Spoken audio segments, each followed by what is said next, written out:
Okay. Hey guys, so this is another episode edition, I don't know what to fucking call it, of the Misery Loves Company social reading series. We do these every Friday night. We have all kinds of wonderful and strange and innovative outsider and transgressive writers come and read. And yeah, we're doing it again. So first up, I think Alexandrine is first on my list. And Alexandrine, you're going to be reading a piece you put up on our site, right? On Misery Tourism. It was just published earlier this week, I believe. That is correct. Cool. Hey, the floor is yours. Okay, well, what's up, y'all? This is a story called Gold Digger. Um, no preamble, you'll get it definitely as we go along. Um, the morning meant hangover and strong coffee, juices delivered automatically from the smoothie bar Elena preferred. They lived together in a loft in Brooklyn Heights, no mortgage just yet because the question of children still hung in the air. They had met at a reading given by Colson Whitehead where a coked out V, the opener, stumbled through one of his better stories, and Elena, bored, beautiful Elena, was intrigued by his delivery. They hooked up several times, usually fumbling after drinks, and he accompanied her to more than one event. But while the initial spark was there, it was somehow clear that their relationship had no future. V was a dirty kid from Indiana, no money to speak of, living in a sublet in Bushwick with an even-tempered young couple and an app development whiz, while Elena had her own place, The Loft, and put on her own shows in outer borough galleries and had a trust fund courtesy of her father's copper mine in Argentina. It wasn't that Elena was shallow, more that Elena didn't want to engage in anything resembling a serious relationship with someone not serious, and the truth was that V was simply a mess. None of his work had taken off, and as a person, he was more interested in partying than living. And while Elena could party with him, she had explained multiple times that she didn't just want someone to do drugs with. I like you a great deal, she said in perfect accented English. Sometimes I even think I am in love with you, but I cannot be with you because of how you are. So one day, filled with a Gatsbyan passion to make Elena his, V sat down and wrote a novel. The entire process, fueled with illicit Adderall and pot after pot of strong coffee, was completed in 10 months, an insane amphetamine trip through his own memories. He mined his relationships, his great passionate love affairs, his pathos, all that had befallen him in the brisk 27 years of his life. What was it that attracted him to Elena? Her lifestyle, mostly, plastic cups of wine at gallery showings, parties in houses owned by the people who threw them, Dean and DeLuca, charcuterie boards, Instagram, no credit limit on her Amex. On some level, he understood that he was a gold digger, but he told himself that it was her art, her freewheeling attitude, and foreign exoticism. His own undeniably mercenary attitude aside, there had to have been something there, or else he wouldn't have written the novel. In a fit of hubris, he dedicated it to her and settled into the long process of querying agents. Most novels live and die with no one being the wiser. Writing a novel is a fool's errand, something arrogant people with dreams of fame and no great talent do to pass the time. V's novel took the fuck off. The third agent he queried called him directly, breathless, unable to put it down. The publisher bought it in a near six-figure two-book deal. Advanced copies earned favorable tweets from respected writers. When it came out, it put him on 30 under 30 lists. It was near as big a success as a first-time literary novel can garner, and it made V. Adewale a household name in exceedingly limited circles. More importantly, it turned around his relationship with Elena. Now she knew what he was capable of, and now he was a serious author. In the best turn of fate, she associated the novel's hero with V, making him seem romantic, troubled, and of course, super woke. It was mostly due to his Nigerian pen name replacing his African American legal one, making it seem that he was one with the Nigerian protagonist when in reality he'd taken the name and character largely from one of his friends, a very pretty junkie named Kyle. Elena had chosen to believe that the novel had really been written for her, that the emotions contained within were meant for her. In reality, V had been writing for Kyle the whole time. They had shared a brief love affair back in Indiana, one that ended thanks to Kyle's excessive drug use. The boy had lived on in V's heart, and in booze-soaked reveries he composed the novel, often crying his way through entire chapters. It was from Kyle that he had cribbed the pen name, perhaps the sublimation of his wish that they had remained together. Elena remained oblivious to all of this, for it was not worth risking the basis of his stability on the policy of truth. And it wasn't as if V hadn't done 28 days on his father's dime right before heading to New York. In light of all of that, the coke was ill-advised, but he and Kyle had shared a painkiller habit, and uppers weren't a problem for him. All this to say that when he woke up, sipping alternately from his compostable plastic cup of juice and mug of coffee, chasing his morning doctor-prescribed amphetamines with a shot of Pappy Van Winkle, there was nothing in the world for V to want, and if he was unhappy, it was due to something innate, which he had no interest in confronting. But it was a surprise when he got an email from a familiar address. Coming to New York, would like to meet and discuss things. K. Adewale. Ah, well, there it was. Elena unlocked the door and came in, sweaty and spandex-clad from her morning jog. She picked up her green juice and jabbed a straw in it all in one motion before falling onto the chaise. Good morning, love, said V. She nodded, panting. She sniffed the air. Drinking already? He held up the shot glass, hair of the dog. She smiled indulgently and pulled her phone out of the case on her arm, arranging the drink in front of her in preparation for her morning Instagram. His mind raced as he wondered what Kyle could possibly want. Not to get back together, surely. No, of course not, and if he did, then he would have to explain that there was no way he'd be leaving his well-off fiancée for a junkie. What's your plan today? Elena asked. He looked up at her and smiled, and affixed the thought of Kyle in his mind so thoroughly as to convince her that the adoration he showed in just a single look was more than satisfactory an answer. V showed up to the meeting a little tight and clutching a flask of Pappy in his members-only jacket. He hadn't intended on getting drunk, but he'd had lunch with an old professor whom he hoped would one day be able to finagle him a teaching position at the old university, and hinted strongly that he'd be able to. They'd ran long, and things had gotten boozy, as they often did between writers. Kyle had insisted, for some reason, on meeting before dark in a coffee shop. The decision caused V some internal raising of eyebrows, but to each their own. If this was on its way to a hookup, then surely they could lose plenty of time before moving to a second location. He showed up to the Lower East Side Cafe 15 minutes late and yet couldn't see Kyle anywhere in the cramped spot. V felt relief, so it wasn't his problem that he'd shown up late. The junkie would surely do the same. A woman stood up and called his name. He squinted at her, then she called again, and finally V recognized Kyle. Except it wasn't Kyle, but someone that looked like Kyle's imaginary sister.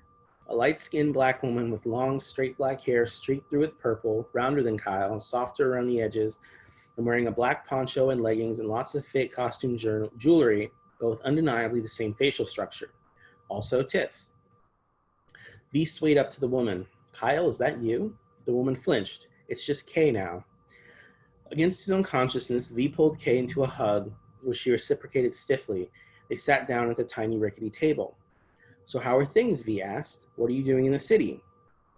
Here with my partner visiting their parents in Queens. Oh, wow, okay. How's that going? Having a partner, I mean. How'd they wind up in Indiana? I haven't lived in Indiana in years. I've been staying in Seattle, working at a nonprofit. We have a nice little place, and quite honestly, I've been blessed. A sort of relief washed over V. So he wasn't dealing with a junkie after all. There was no danger of him associating with someone beneath his professional class. It seemed as if Kay was a completely new person, a vaguely attractive girl he had met at random in a coffee shop after a satisfying lunch of a light sandwich and several beers. He leaned forward, conspiratorial. I've got a flask. Drink to your success. Kay flinched. I'm also 2 years clean and sober, so I would rather not. Disappointment. Good for you. That's partially why I'm here. Part of the program is making amends, and I wanted to make amends with you while I happen to be here. So, she took a deep breath. I apologize for enabling you. I apologize for holding your resentment against you, for your well-off parents, and the kind of lifestyle you've been able to lead. Now confusion and a little anger. Why would you resent me? What is this self-righteous bullshit? Kay smiled. Come on, V, don't make me say it. Let's just let this be, okay? No, I want to know. The audacity of this junkie. As if she had authority to judge actions. Moral low ground is where she lived, belonged. But part of him feared what she might say, what objective truth could be revealed. Perfection remained unattainable, and even someone like her could score now and again. In his deep down, it was clear that he wouldn't be able to withstand certain words. Accusations could shatter cracked ego. Enumerate my sins. Now it was Kay's turn to lean forward, Kay's turn to offer something. You stole my fucking name, V. You stole my name and you took my story and wrote a novel about me, and then you dedicated it to another woman, whoever Elena is, as if it was ever hers to begin with. The lives surrounding V were his to take and use as he wished. Still, the guilt burned him. He badly wished to extricate himself from the situation, but he couldn't. He was transfixed with the pain of it.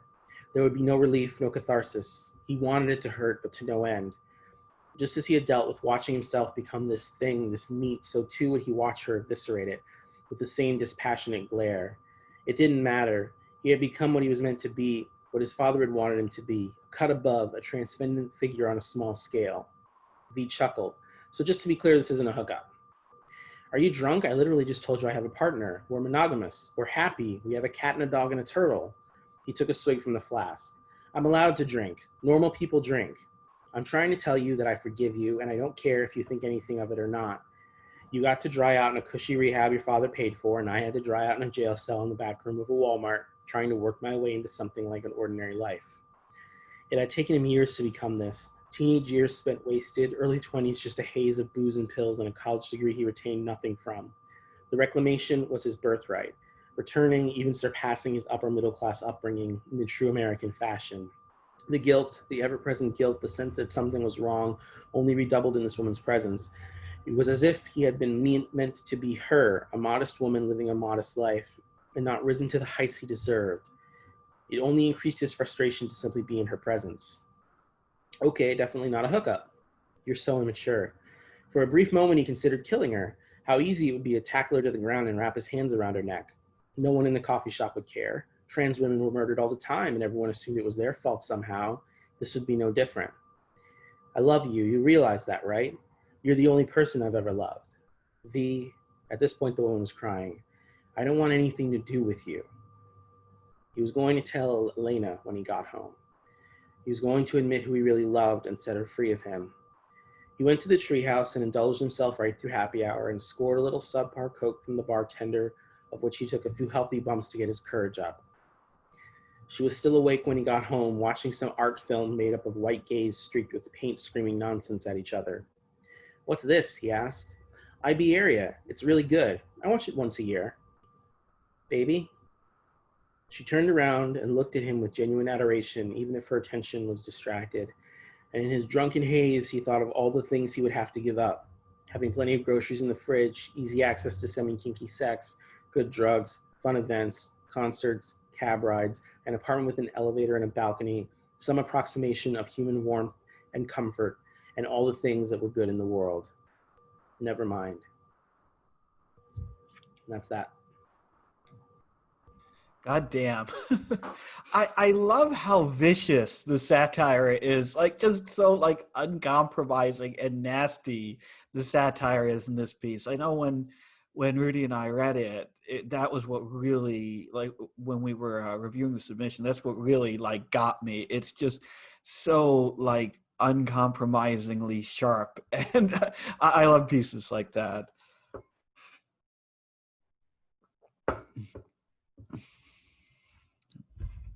Yeah, that was insanely good. I don't know. I love that story. I read it the other day, I think, and yeah, hearing it was awesome as well. I'd say something specific, but I just like love the whole thing. So Thanks, y'all. Yeah, yeah, no, it blew me away the first time I read it, and we've gotten an extremely positive response to it on the website, I can say as well. So, just, I don't know, just very much, I don't know, I'm rambling. Anyway, next up is Logan, I believe. Logan, you're going to read a few pieces tonight, right? Yeah, sure. And I believe I'll start with one from the website. Cool. Since it was, and just so everyone knows, I'm going to be putting links to all of these pieces in the chat and up on Twitter as well. So you can follow along if you'd like. Okay. Cool. Yeah, wow, I am so tongue-tied tonight. The floor is yours, Logan. Thank you, William. This is from, like William said, from the website Misery Tourism, back before things went to shit, November of last year. It's called Internet of Things We Left in the Fire. C drive, processing rim, scanning bowl for biological sample, booting system diagnostics, launching Augustus.ai. Warning, the initialization of Augie.ai prepares MS-DOS 6.22 to run defecate diagnostics on the contents of your commode. Complete setup of Augie.ai requires the installation of denizenscience.exe. Would you like to install denizenscience.exe? Yes or no? denizenscience.exe successfully installed. Reading Augie.ai initialization file, searching for defecate driver missing, diagnostics module loaded, C:/Augie/diagnostics/defecate driver.dll, defecate driver installed. Augie.ai installation complete. To run Augie.ai, press enter.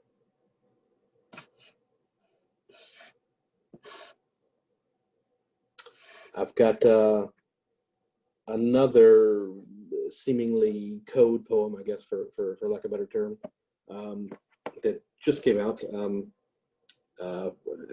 a print/web site called Code Art, and this one's a little shorter, but it's called Dope Smokers Problem. It attempts to tackle one of the more questionable items in computational linguistics. So here we go. Dope smokers problem. Define dope underscore smoker, left parenthesis, right parenthesis, colon. Tab, repeat, colon. Enter. Tab, paper dot weight, left parenthesis, right parenthesis, enter. Tab, matches dot weight, left parenthesis, right parenthesis. Enter. Tab, smoke, left parenthesis, right parenthesis. Enter. Tab, dope underscore smoker underscore done dot signal, left parenthesis, right parenthesis. Keeping with the code poem-ish sort of thing, this is a piece that just came out a couple of weeks ago in The New River, and it's, if you get the allusions to Velvet Underground or Lou Reed or even the Pixies, great. If you don't, I don't think you need to. This one's called "Here Comes Her Man." .gif, actually, if you click the link that William's sharing. Previously, a drug buyer held $211 in her hand. You arrive at the intersection of 125th and Lexington. Beforehand, the drug buyer had waited for you. Before that, she felt sick and dirty. The neighbors do not care that she waited to buy drugs. Previously, one resident said, "Hey, white girl, what you doing to her?" The drug buyer did not have time to waste. Beforehand, she tasted heroin. You and the drug buyer go down 3 flights of stairs. The drug buyer doesn't shout. She feels fine. And for my last reading on my inaugural Misery Tourism episode issue, we'll skip or we'll change paces from these sort of short, I don't know, aphoristic code poems to a longer piece that I probably should take a breath before I do it, but it's called Silly Salad Days, and it's from a collection of abstract literature Came out about a year ago. Silly Salad Days.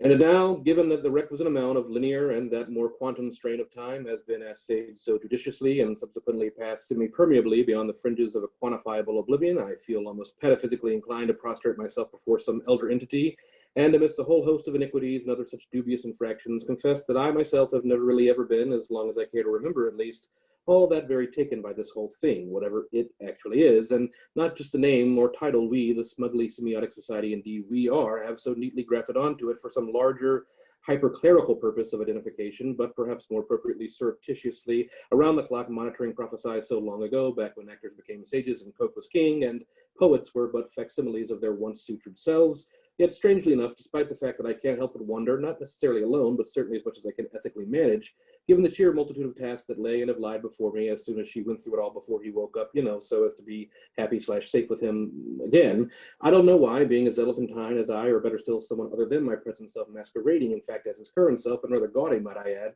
suppose myself to be in these types of affairs, and by that, I mean the golden AM standard of tripartite existence within an essentially, some may even offer ordained, or better yet, the innate algebraic duality therein, consistently insists with the most rabid zealot's fervor, forged without malice or contempt or pride, the name of way down deep in the smithy of an endorphin soul, upon burying and encapsulating like the mongrel bitches of Bart's basket world ourselves. And yes, I am quite aware of the occupational hazards so clearly set forth by the brandish shire of that most Solomoniacal of trowers of using such a pelleted and perhaps even offensively substitutional retributional jargon, and also living upright to the proprietary nutrition that all such breeds should have.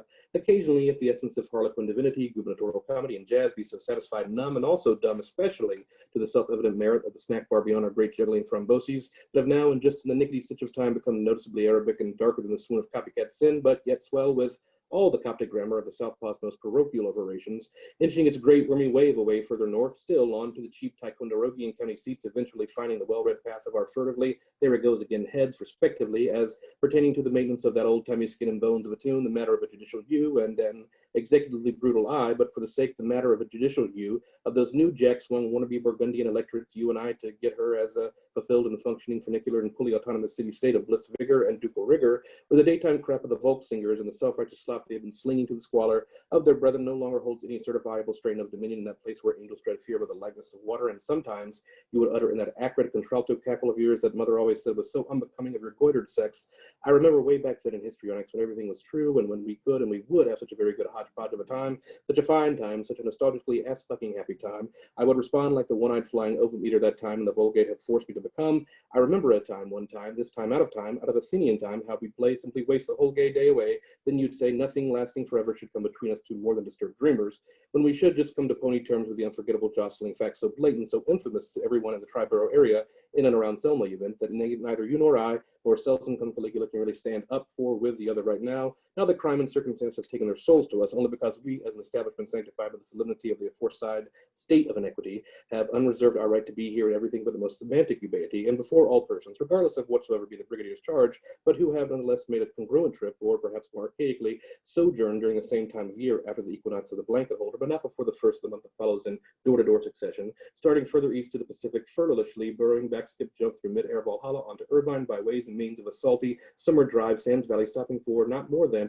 20-something took-out lines of shitty by the sea plant-eyed coke and the workbook fear of a retrogressed dog foaming, fuming, no fume at the opal scruples of the numbered and Ticonderoga successor to his rawhide tabernacle on the sinister bent-eye bullseye where Tito's clemency was administered free of both charge and condescension to Kulak and gentle alike amidst the rancor and the effervescence graciously manifested in the anglicized decibels of the descent among droogs, ultimately ending in the final, henceforth, the dot Pascal pyramid that separates in the aftermath of partition from what we know, what we really know, of course, apart from the sex and its accompanying mythology, from what we should do in regards to it. After all, the move from a structuralist account in which capital is understood to structure social relations in a relatively homogeneous way to a view of hegemony in which power relations are subject to repetition, convergence, and rearticulation brought the question of temporality into the thinking of structure, and marked a shift from a form of Althusserian theory that takes structural totalities as theoretical objects to one in which the insights into the contingent possibility of structures inaugurate a renewed conception of hegemony and is bound up with the contingent sites and strategies of the rearticulation of power, i.e., she was probably right to be wary of my ardent ways, so I write no more forever of such silly salad days. Holy shit, dude. shit. Oh, wow. I'm That out was of breath for you. spectacular. Well, now I can take it, yeah. Mm. No, I knew you were going to read some pretty experimental pieces, so I was Mm-hmm. wondering how you would handle the delivery. But wow, goddamn, you just, Thank you very much. especially the last one, you absolutely fucking destroyed that. It was Ah. amazing. Thank you very much. I appreciate it, guys. Yeah, well, that's like a combination of like Lewis Carroll and like Riza Negarestani, I think his name is, the Cyclopedia guy. That just blew me away. I love that. And let me also say that I like the code poems too. I've tried my hand at writing some code poems, and Yeah. that one that you read was really good. And I'm gonna have to go through that PDF that was linked because those were pretty awesome. Well, thank you. I really do appreciate it.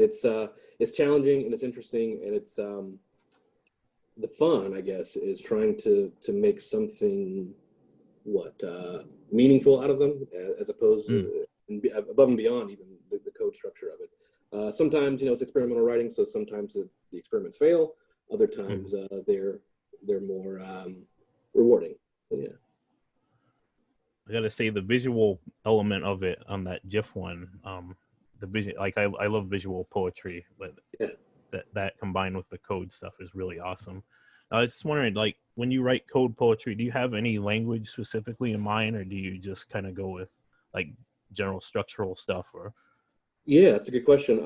I usually try to start, I think everything needs a sort of scaffolding of which to start building. So I try to think of like, okay, this one's going to be just, basic HTML. This is going to be more like of a Python sort of poem, like you would write a sonnet or something. Think of it like that kind of structure.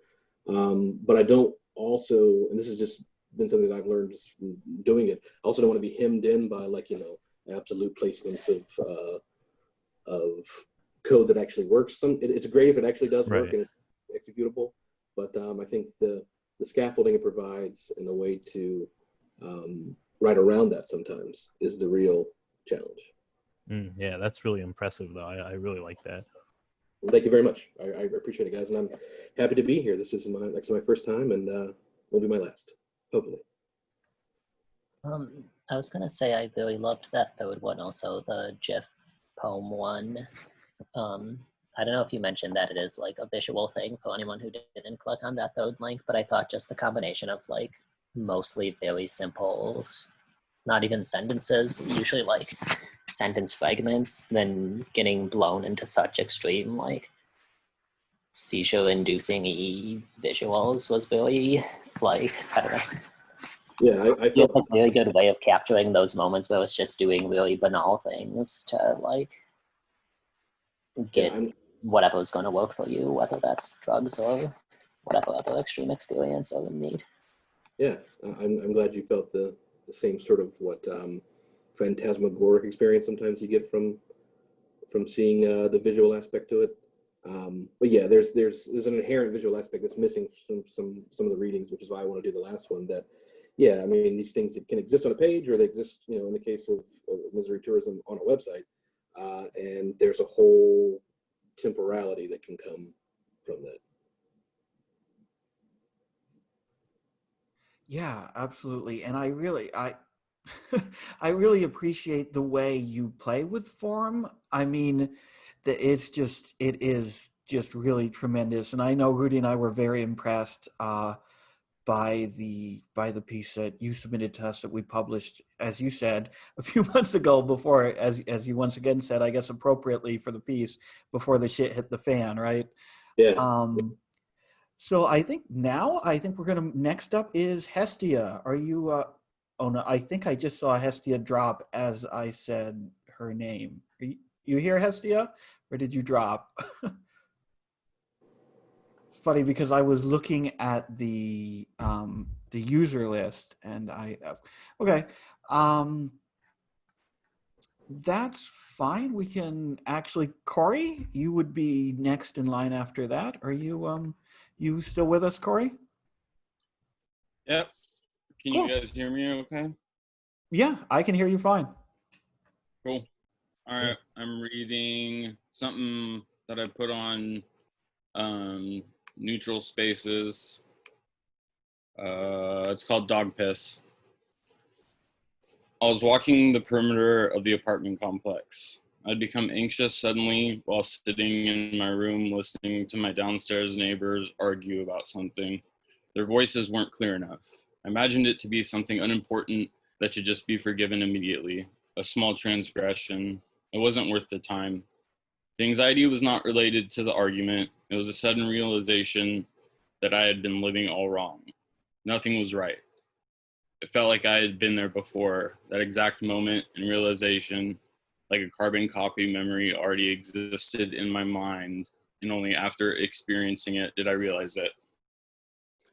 I like to walk when I get anxiety, or I'm in a bad mood, or for no reason at all.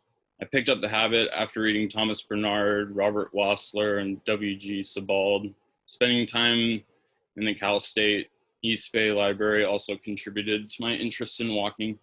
I would creep around the second floor looking for texts on suicide, Jean Cocteau's Opium Cure, and the Holy Terrors. I even downloaded a PDF on how to kill yourself in several ways. I wasn't actively suicidal, but I was restless and moody, prone to depressive episodes that lasted months. I sat on a chair in front of floor-to-ceiling windows that showed the entire Bay Area on clear days. The San Mateo Bridge was to the left, a bridge I never liked due to its proximity to the water. A group of people burned to death in a limousine on that bridge. I often crossed it to visit my brother in San Mateo, where he lived with his friend Tony. San Francisco was visible, its skyline different every few months. Oakland and the Tribune building, the flat topography of East Oakland, and the rolling hills of the cities to the east. I was trying to solve my anxiety. I didn't need to ground myself. I needed answers. I didn't need to do deep breaths. I needed a spiritual experience. I begged for a saint to appear and bless me into eternity and hear my sins. The grass was damp. Tree branches hung low and cast shadows onto the fence. The other side of the fence was a trailer park.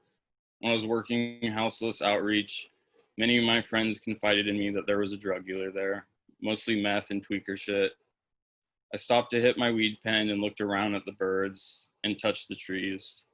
I said out loud, because motherfucker, I'm thuggin', from a song I had been listening to lately by Freddie Gibbs and Madlib. I'd been going through Freddie Gibbs' discography, and his gangster lyrics combined with Madlib's chopped soul beats was something I desperately needed in my life. A dog came up to the fence, looked like a pit bull mutt, so I bent down and talked to her from the other side. I asked her what she was doing and if her day was going well. She wagged her tail. I stood to continue my walk, solving the puzzle of the anxiety still creeping through my body, and was accosted by an old white lady in what looked like pajamas. "Did you just piss on my dog?" she asked. I was surprised at the question and said, "What? Did you piss on my dog? She's all wet and smells like urine." "No, I didn't piss on your dog," I said, and made to continue my walk. She persisted. "I think you fucking did, you sicko." "Listen, lady, I don't know what fucking world you live in, but motherfuckers ain't going around pissing on strangers' dogs." "Fuck you," she said when I reached the edge of her backyard. "Bitch, you need help." I left the apartments and headed towards a park where I sometimes sat near a statue of John Muir and smoked weed and read. There weren't many people out. It was still smoky from the fires in the foothills. I sat in the grass and picked the blades out of the soil. It was quiet besides the distant chorus of sirens.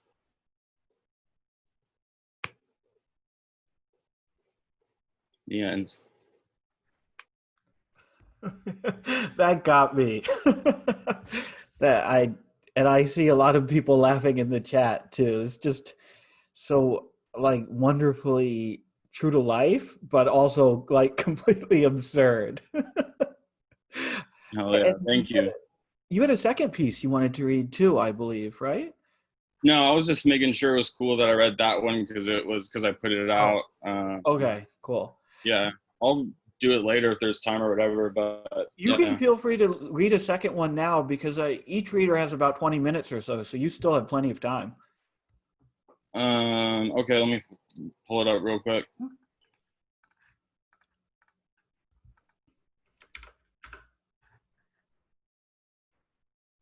Oh, and Logan, sorry for not tagging you in that tweet. I wasn't sure what your Twitter name was, so I have it now.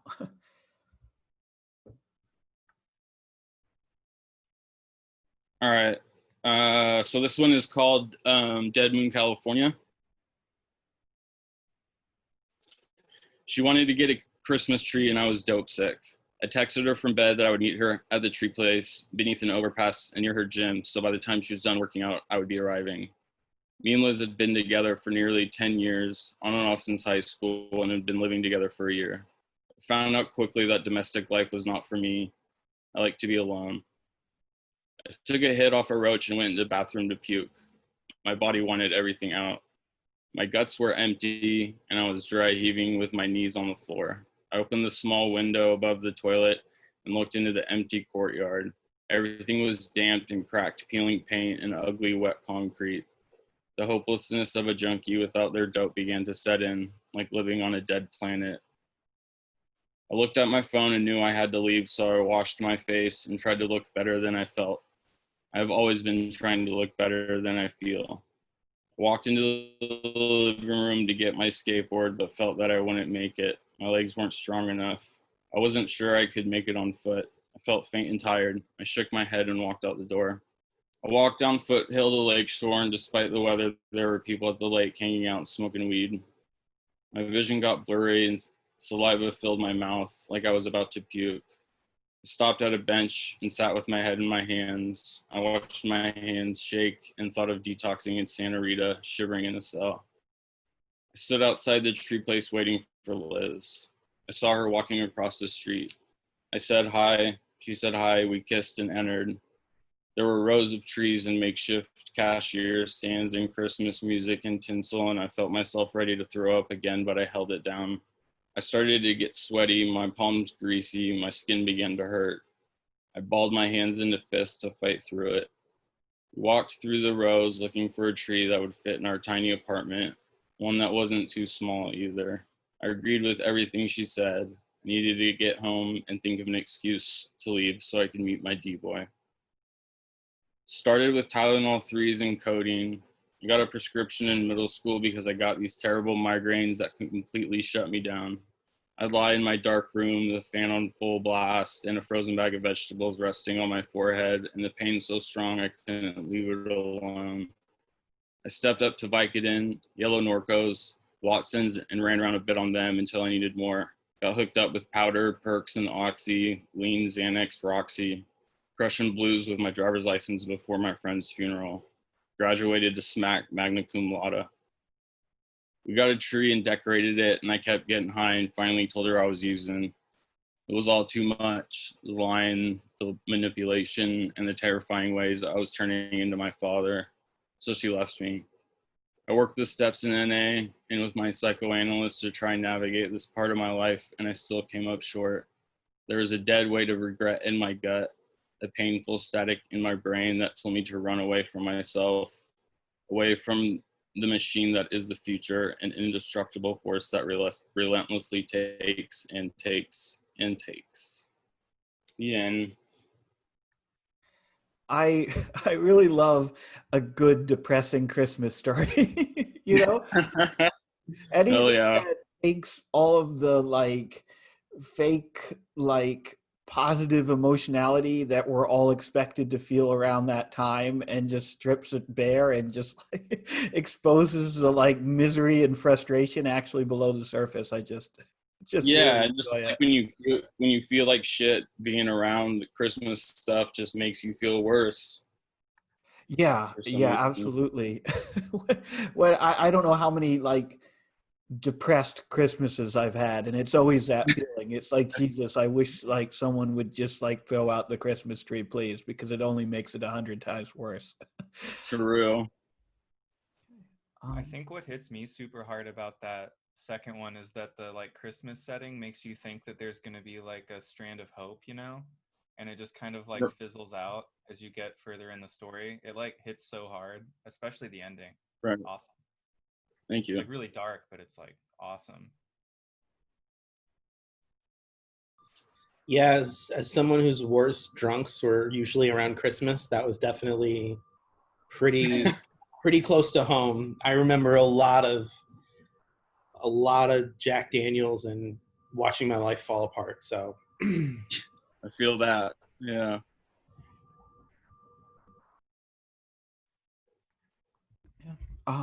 I think Hestia is back. Are you with us, Hestia? Hello? Can you? Hey, yep, I can hear you. Okay. You're up next. All right. Would it be okay if I read one more? Yeah, absolutely. Okay. Your poems are pretty short, so I think you could easily get 4 into around 20 Okay. minutes or so. So the first one I'm going to read is the first one I sent you, A Feast for Worms.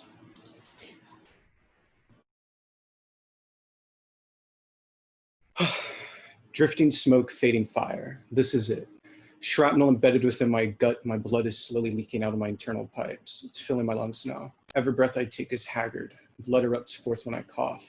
Can't focus my eyes anymore. The sounds of war are murky. I use the last of my strength to grab my cigarette case that's resting in my pocket. Opening it, I see my sweetheart and I smiling together back at me. A beautiful moment trapped forever within that picture. Tears meander from my eyes until they're drowned in my blood. I take a cigarette out of the case and light it using the burning corpse of my friend next to me. Taking one final drag, I exhale. My soul drifts upwards with the smoke. Empty corpse left as fertilizer in no man's land. And then I'm going to read the next one, which is titled One of God's Many Swords. Absolution burst from the smoking barrel of my gun as its bullets shred through the servants of Iblis. Slathered in viscera, caked in gore, blind fury guided by the Lord consumes me. I am he who rides a pale horse, called forth to wreak this world of the impure. Killer of mammon, he who gutted Moloch, breaker of the kingdoms of man. The death I cause brings fertility to the land.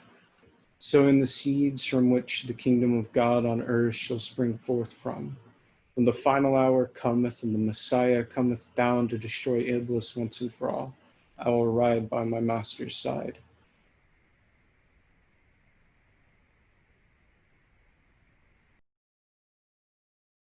Will bring me peace. No more shall I ride forth. No more shall I suffer.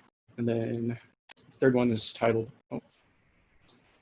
Zoom sort of having spotty internet. Am I good now? You're Yeah, I hear cutting you in and fine. out a little bit. It's mostly okay, but every once in a while we'll lose like a quarter of a line or something. Okay. Sorry. Oh, no problem. No problem. This last one is Grant Me Mercy. The Ark of Noah sailed out of my sight as the rain never ceased its pouring. I had climbed to the tallest mountain in the realm, yet still the water came slowly but without hesitation. I knew I was just another sinner to be washed away, cleansed from the earth for my folly, yet still I found myself praying, hoping that although I'd been condemned to die, God's mercy could still touch me. I prayed for days as the water came. I prayed till the briny water filled my mouth. I prayed as it filled my lungs and I felt myself dying. I prayed as my vision faded and my heart stopped. I prayed. And then my last one is a bit longer. Wait, this isn't, oh wait, no, yeah, this is the one. I don't have a title for this one. It is effectively me writing about when I got stalked for a while. So sinking into my personal alcove in a mediocre coffee house surrounded by mediocre people. I felt her eyes burning holes into me from the other end of the shop, lazily shifting my gaze upward. I locked my wet cameras with hers. We sat like that for what seemed like a millennia. Losing interest, I began to read again. 5 minutes passed, then 10, then 20. Suddenly, I felt her breath on my neck. I smelled her sickly sweet perfume. She was encircling me. I'd been outflanked, outmaneuvered. She whispered something in my ear. I've seen you in my dreams for years, yet I don't know you. I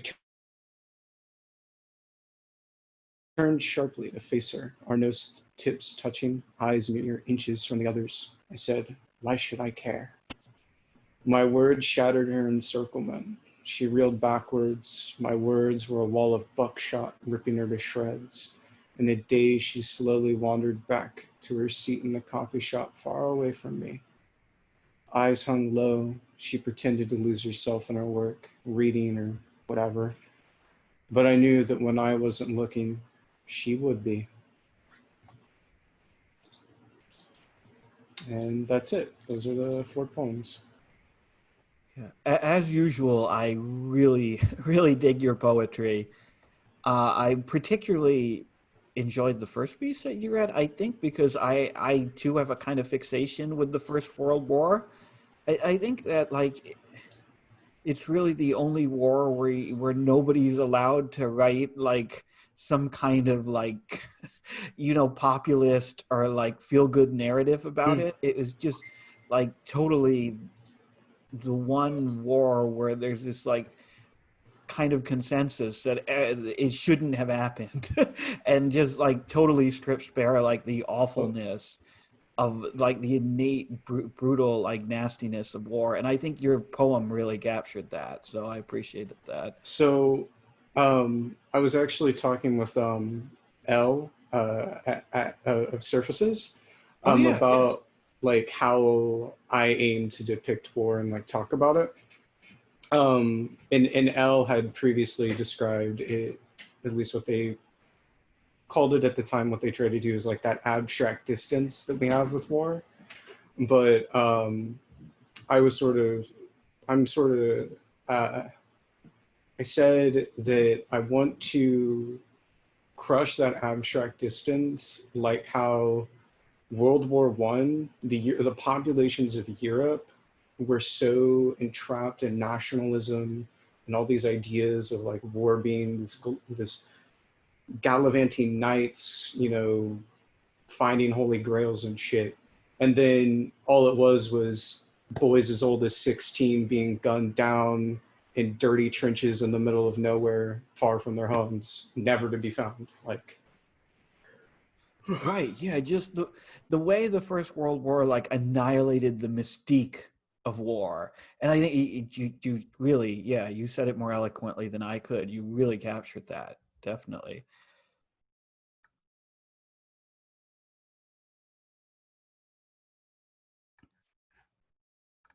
Okay, Derek, I believe you're up next. Are you still with us? I am. Can you guys hear me? Yeah, awesome. I can hear you very clearly. Oh. And you're going to read a piece that we actually just published on Misery Tourism this week. Yes. And it's kind of funny. This is the first time I think we've had one of these readings where we had two people read pieces that we had literally just fucking published. So this is great. So yeah, it's all yours. Awesome. Thank you. So this is called The Third and Final Night. A young woman was taken away this morning in a stretcher by ambulance. She looked to be in her late teens. She was staying with another young woman that dressed and smoked and looked just like her in the room next to mine. They checked in a few days before me. Quiet neighbors. I never had cause for concern. How someone smokes is something I pay special attention to. The first time I saw these two young women, they were smoking outside of their room, as was I. We exchanged mumbled greetings and polite nods. Each of them preferred to rest their cigarette on their lip for seconds longer than most, letting the smoke going in and out form a cloud around their faces. They also let ash build up and fall naturally. I prefer to flick at the filter, and the sight of excessive ash sickens me just a little. It was fully light outside once the paramedics left. I went back into my room and slept decently for several more hours. I woke up starving. There's a vending machine here behind the clerk's desk. The night clerk makes you hand her your crumpled dollar bills and announce what you'll have. She vends your items for you. Some of the guests might consider this a gesture of service. I do not like someone to know what I am having to eat. I prefer the day clerk. The day clerk hardly wakes up from her chair. She lets you go behind the desk and vend your own items. I get 2 packages of honey buns and a moon pie chocolate. I drink coffee. I call Mom. Please just tell me where you're at, honey. No. We're really very close to calling the police and letting them sort this out. The police don't care. I'm 20 years old. Police don't consider a 20-year-old to be a missing person. Before you left, you were waving that silly pocket knife in Eddie's face. We could report you armed and dangerous. Tell your husband he's a bitch. Eddie is her husband. I laughed and hung up on her. I watched Law and Order SVU until it was dark out. Finally, it was dark out. The first one walked by wearing clear heels. I didn't bother to look at the rest of her plumage. The clear heels were tacky. The second one, then the third one, then the next one, and I stopped counting, and they all looked the same, poorly lit and bored acting. I went inside into the sink so I could gather my senses. I like standing up, and I look at myself in the mirror, and I look like James Dean getting and not caring at all. I also like what happens watching after it leaves me. I'm not supposed to like these things. I'm supposed to learn a trade. I am supposed to like drinking beer and fishing or golf or college football or 1,000 other things that just aren't me standing in front of a mirror in a motel room pretending I have $50. I want to spend it. The phone rings. It's Eddie. Your mother is scared. She's out of her mind over here. You've got to knock it off. Moms always get boyfriends named Eddie or Carl who suppose they're tough just because they're dumb enough to work all fucking day. They want to teach their girlfriends' grown-ass kids a lesson or two about REALITY and who's going to pay the light bill, smartass. They think they're teaching the world a lesson, but it's the other way around. The lesson is get fucked. Bye. I hang up. I start in on the thing, chewing my fingers right around the nails until they bleed. I store all the little white pieces of skin chewed and wet in my mouth until my mouth is filled with my skin and all of my fingers are blood fingers. The banging on the door and the threats of force, they are getting louder. I remember so clearly being in a car accident when I was 4 or 5, but my mom swears this never happened and no one remembers that far back besides. So I have to accept this phantom memory, but knowing something isn't real has never dulled the edges for me. I am in the back seat. A man I don't know yet is driving. The car is white. The next thing is metal piercing my little kid's skin and groaning from the front seat, from the man I do not know. He turns to look at me. He turns like he is checking on me, but instead of checking on me, his face is contorted and mean, and he sees I'm scared but breathing, and his face is contorted and disappointed, and he reaches his long arms and those huge pawing hands that my sister says are always tearing her body apart and tries to get at me, but I'm quick. I'm real quick.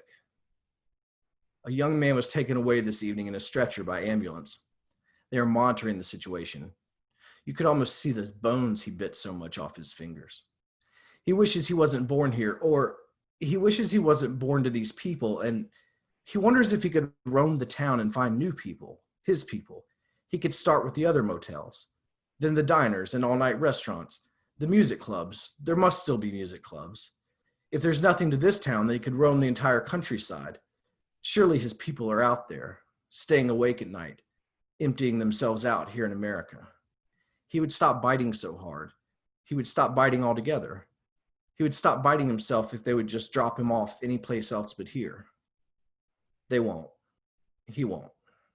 His mom is waiting outside the hospital room. Eddie has that ancient white Buick, dents and all, double parked by the entrance, gassed up and running, waiting for them to get their asses in. He's got to work in the morning. Someone has to. The hell of it isn't that there's one go round, then we're all shut down for good. It's that we don't pick where we start. And that's it. I love this piece. I love how it's formatted. I love how it's structured. I love the deconstructive kind of take on the like anti-coming of age kind of story. Like, you take the expectations that a reader has after reading like Catcher in the Rye or those like stories about like disillusioned youth, and you really like take a hammer to it. You like take it apart and you present it in this kind of fragmented, fractured way that I think captures in some ways like the disorienting experience of being a kid who doesn't know what the fuck is going on better than those stories do, you know? So I just love this piece. That is a huge compliment. Thank you. Thank you so much. I didn't know, it's a weird piece to read because of the fragments. The fragmented nature is important, I think, you know, as part of like experiencing it. And then the blackout text is something that like pulled it together at the end for me. You know, like you want him to be 20 and he's almost like scared of his mommy. So I see him with this black chalk, like crossing out the bad words. Right. Even though the rest like it's gross anyway and stuff. And there's plenty of like transgressive, but like he has to like go through and just like, he feels bad thinking about icky cum. So he's got to cross it out. Right. Almost like he's mentally redacting that. And I really I thought that was a really great touch because it does mimic the way that like that early adult, late adolescent brain works, where some things are like you're drawn to some things, but still on some level they're taboo. And it's a really great piece. Awesome. Thanks for letting me read. Yeah, no, thank you for reading. And I think last up is Dawson. Are you with us, Dawson? Yeah, I am. So after Dawson reads, we're going to have an open mic period. So if you would like to read tonight, just say something about it in the chat. Rudy, you're still with us, right? Oh, I think I'm still here. Oh, okay, great. So Rudy will be watching the chat, and he'll kind of let me know who's next up after Dawson. So yeah, Dawson, take it away. All right. So can you guys hear me all right and everything? All right. Yeah, you're coming in I loud hear and you. clear. Oh, just one quick question on this piece, actually. Since you kind of insinuated that, well, you said that it wasn't published yet, but you also kind of insinuated that you might be publishing it in the future. I'll definitely put the link to the doc in the chat, but do you want me to also share the link to the doc on Twitter or not? Yeah, go ahead. It's Why fine? not? Yeah. Okay, I'll put it up on Twitter as well then. Okay. All right, so this piece is called The King of Pentacles. 1. Tobias Issachar rode into Wormtomb just after noon on a Sunday. The town's 3 churches, Anglican, Methodist, and Congregationalist, had let out only moments before his arrival, and the main street was thronged with the faithful. Some of them chanced to look up at him from the dusty thoroughfare. Their eyes didn't linger long. Sitting atop his gray mare, Tobias looked rather uncannily like the adversary made flesh. He stood a little over 6 feet tall and covered his lank frame in a long, starless black duster coat. His hat was black to match.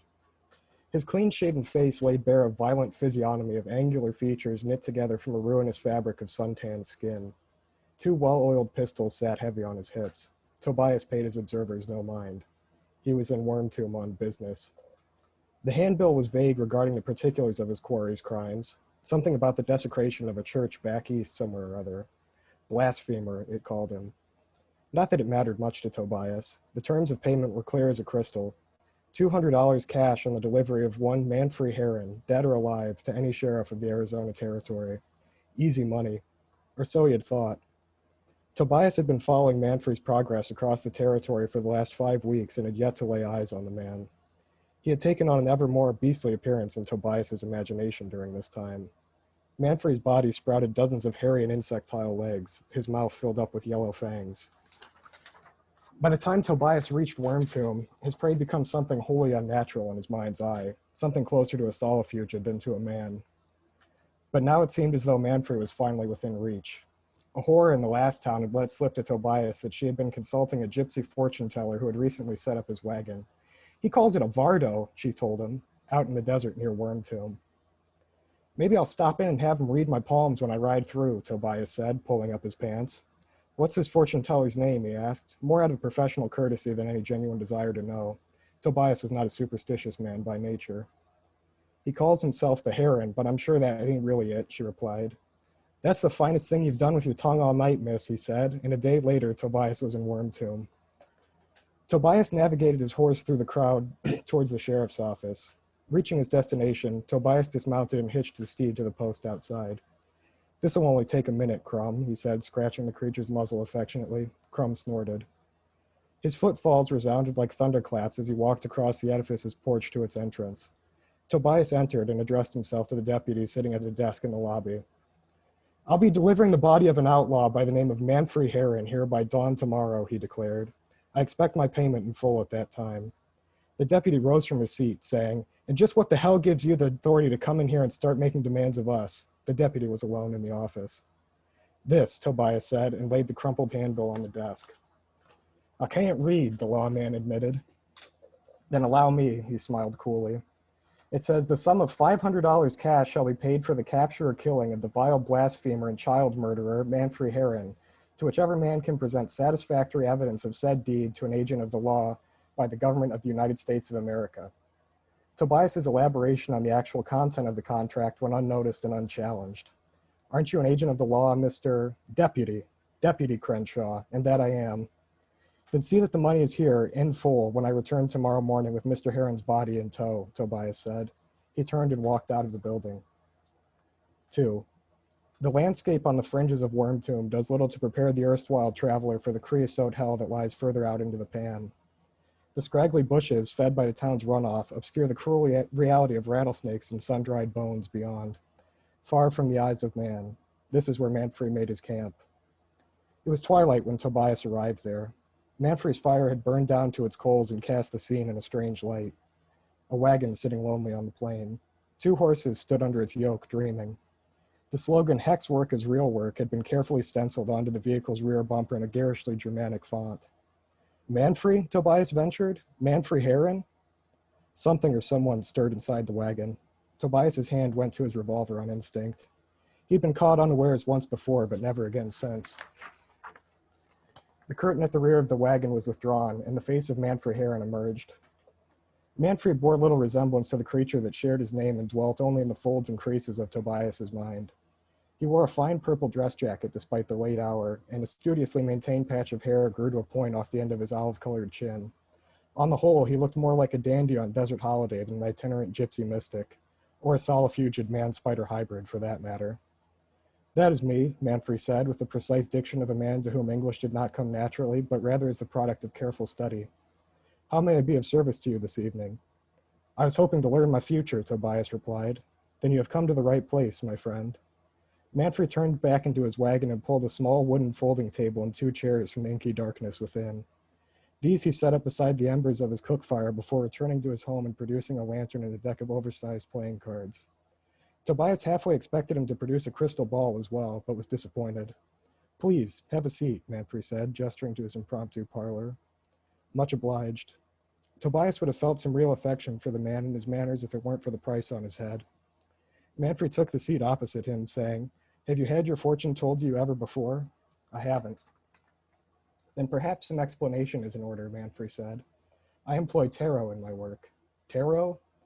It is an ancient Egyptian practice, the use of cards to see the future, to look beyond.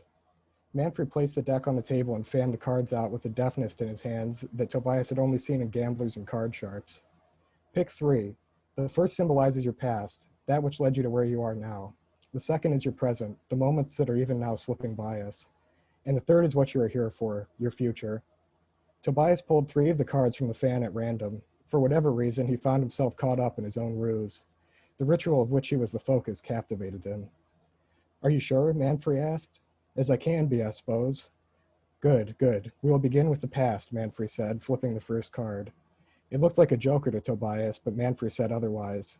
This is the Fool. A life of wandering has led you to me, it seems.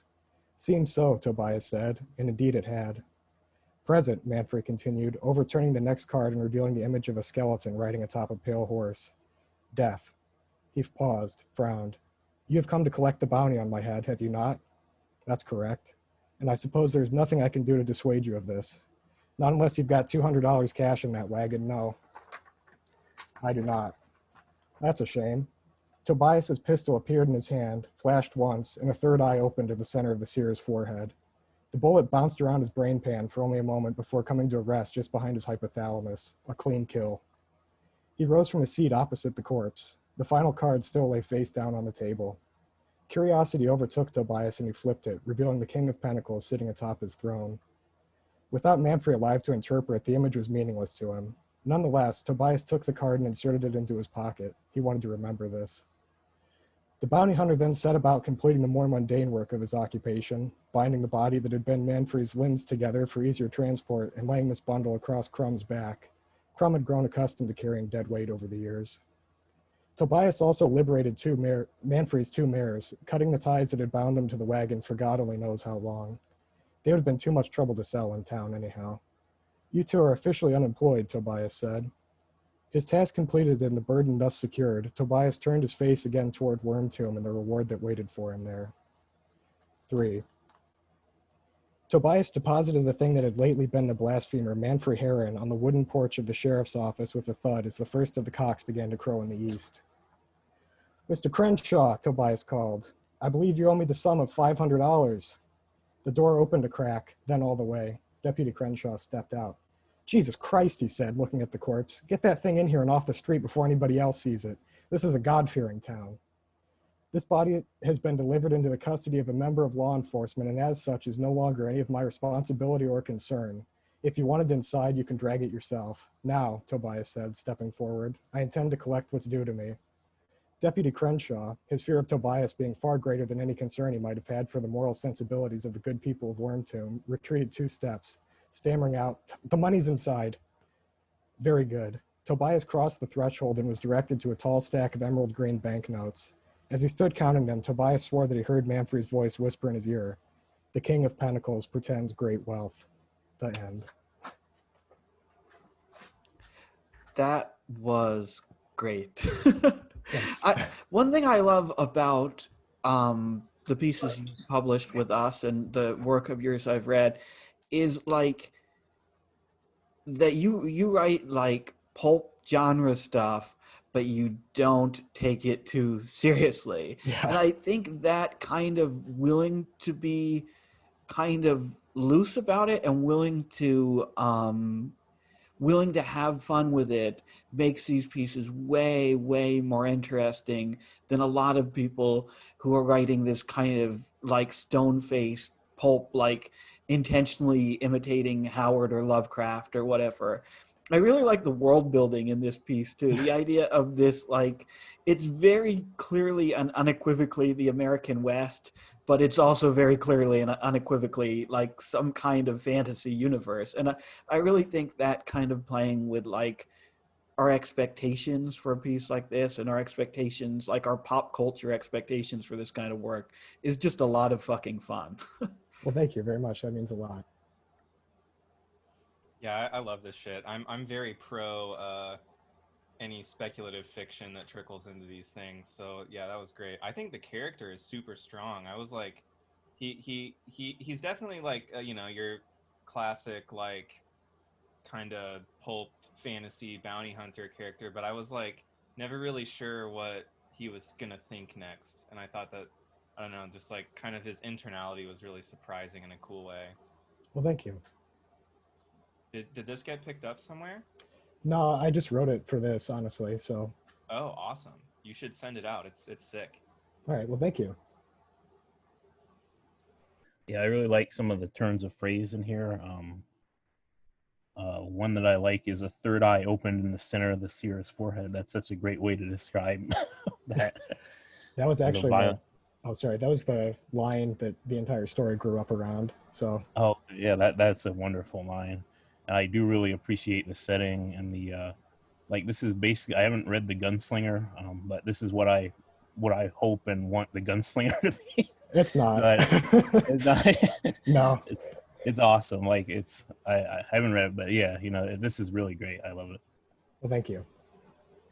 Oh, one other thing. I really like the way the piece ends, because we are conditioned to expect this guy to get a comeuppance at the end, or there to be some kind of like ironic twist where like the King of Pentacles like foretells his doom in some way. And the fact that he kind of gets away scot-free, and that like it kind of it completely undermines our expectations for how a piece like this is like quote unquote supposed to work. So I really enjoyed that. Well, thank you. I mean, yeah, Tobias is kind of a prick, so. But thank you. So I think it's open mic time now. We're gonna take just a very quick break here because I have to run to the bathroom.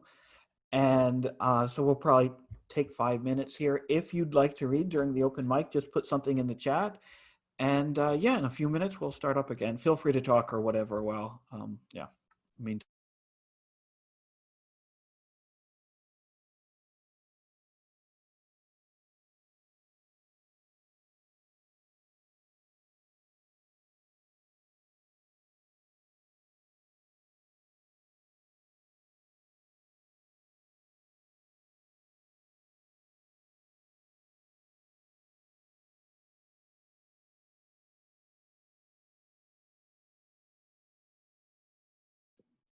Hi, I'm the new moderator.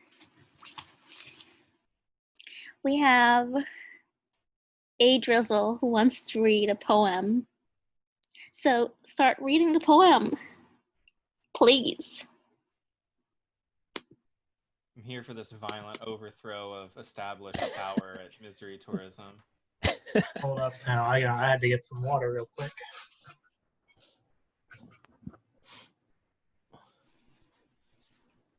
Yeah, let me pull it up here. Yeah, so I actually have a couple people in the queue before a drizzle, but I got you on there a drizzle. Oh yeah, no problem at all.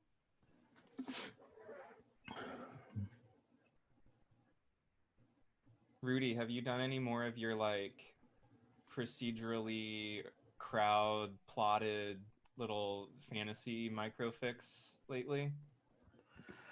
Oh, those I actually I have more of those that I can read, but I haven't gotten anything to to further them. I didn't get any response to the survey basically, but as soon as I get that, I will write more of those. I thought. Are those on a separate? Those aren't on Misery Tourism. I was like looking for them the other day because I loved the ones you read like 2 or 3 weeks ago. Where do they live? They are on Misery Tourism, but the I couldn't figure out a way to put the survey into that, so that the survey is on my own site. But they are. I can get you the link on Misery Tourism though. Nice. Yeah, I love that shit. Cool. Rudy, you do fantasy shorts? Yeah, they're like fantasy flash fiction, I guess you'd call it. I don't know if it's just like the space I occupy, but I feel like I haven't seen that, so I'd be curious to read some of those. They're on Misery Tourism. Yeah, I can get you guys the link in just a second. Okay, cool. I feel like fantasy short is like the perfect amount of fantasy to me because I can't commit to reading like 1,000-page world building novels. It's too much. But like a short thing, that's why I like Dawson so much. It was like it was just like a short thing, introduce me to a world, and then that's it. Wrap everything up. It's nice. Yeah, I love fantasy that leaves like a lot of stuff ambiguous, like morally ambiguous or like world building ambiguous, like because I got started writing like pretty generic fantasy like a few years ago was how I like first got into writing, and like my whole thing has been trying to figure out how to make that cool. And like I love stuff that basically lets you do the fantasizing as the reader instead of taking 1,000 pages to tell you everything, you know? Exactly. Yeah, That's how I feel about it. That. Yeah, Kevin from Back Patio suggested one time, I think he just like tweeted it out. He was like, I want to read a like slice of life fantasy about like, I think it was like a guy who like runs a bar in like a fantasy setting, and he just just like the wacky characters he interacts with. And I was just like, that sounds like so much fun to write, and that's still like bouncing around in my head just like as a thing that it just sounds like it would just no high expectations, just like write a fun thing, Yeah, like no epic hero's journey, like Dark Lord, just like a guy in a crazy ass world living his life or something. Yeah, exactly. I love that stuff.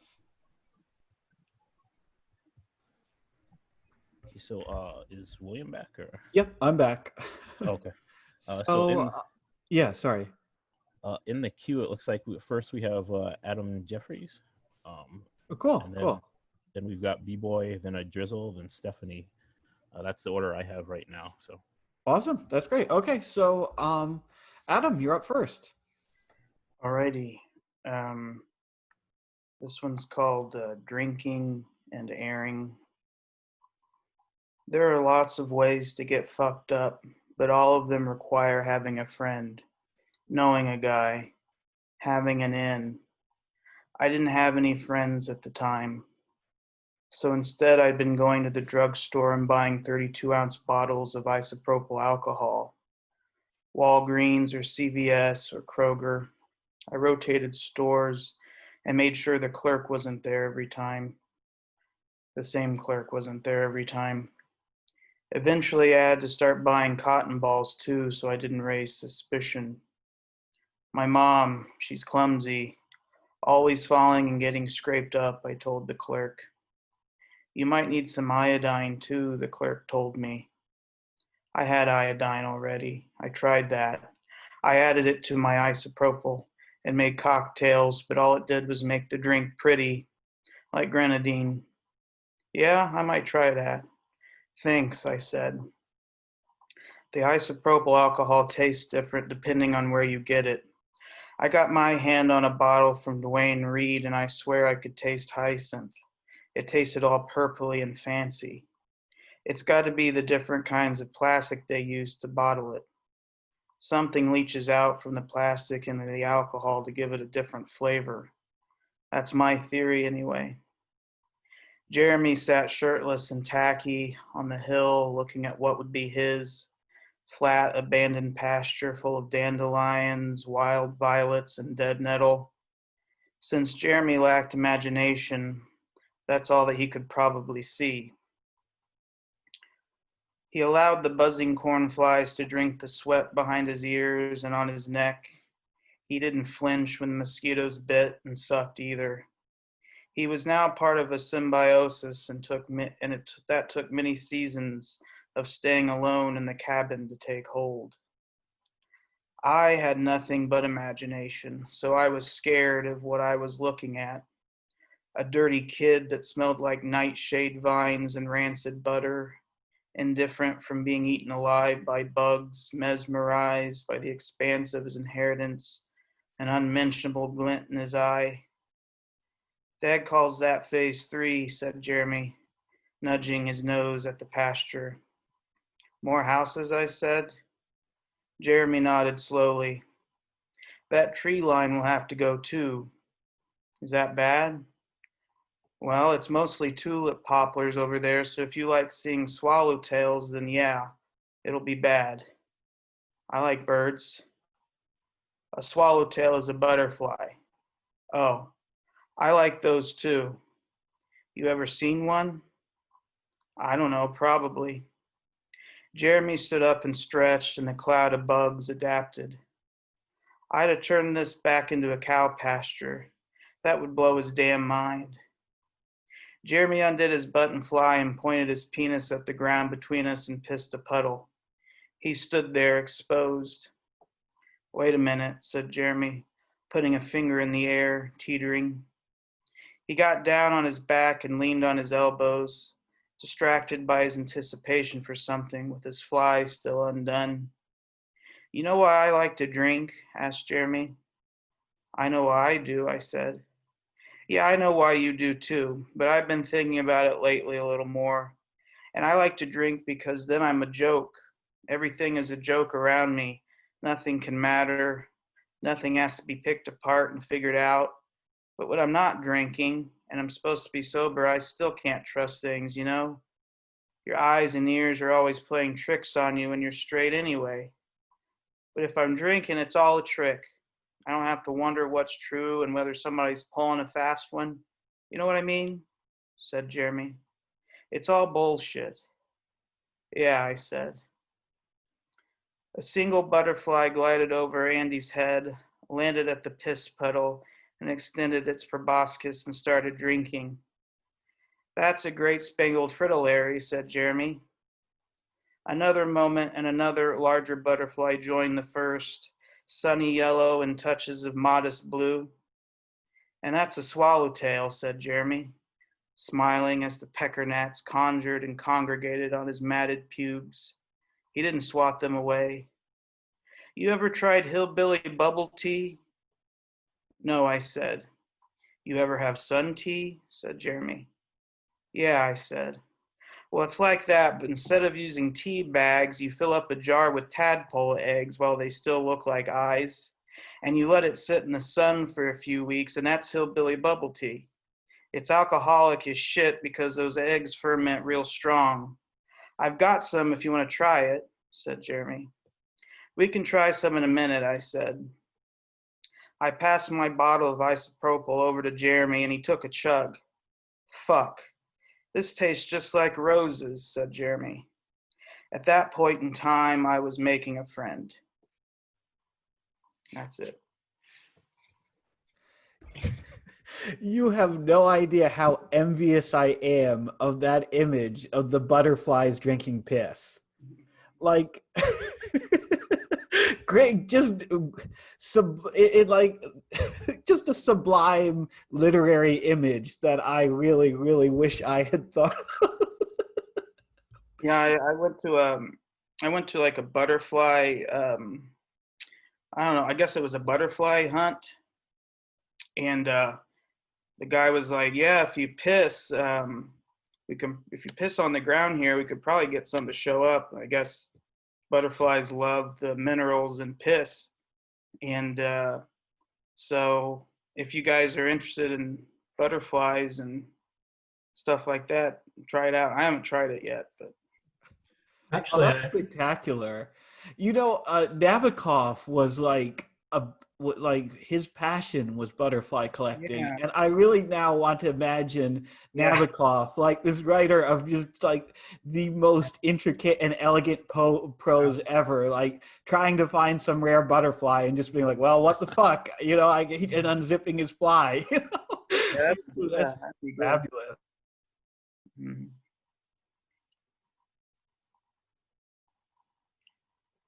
Thanks, guys. We learned some of the strangest facts in this in these moments. Yeah, I really like the bubble tea one. I'm gonna try it. I promise. Yeah, be careful.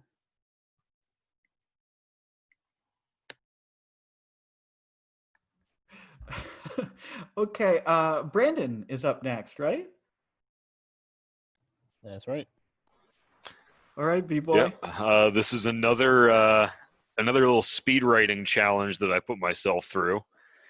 Gave myself about, I think, 30-40 minutes before we started tonight, and this is what I came up with.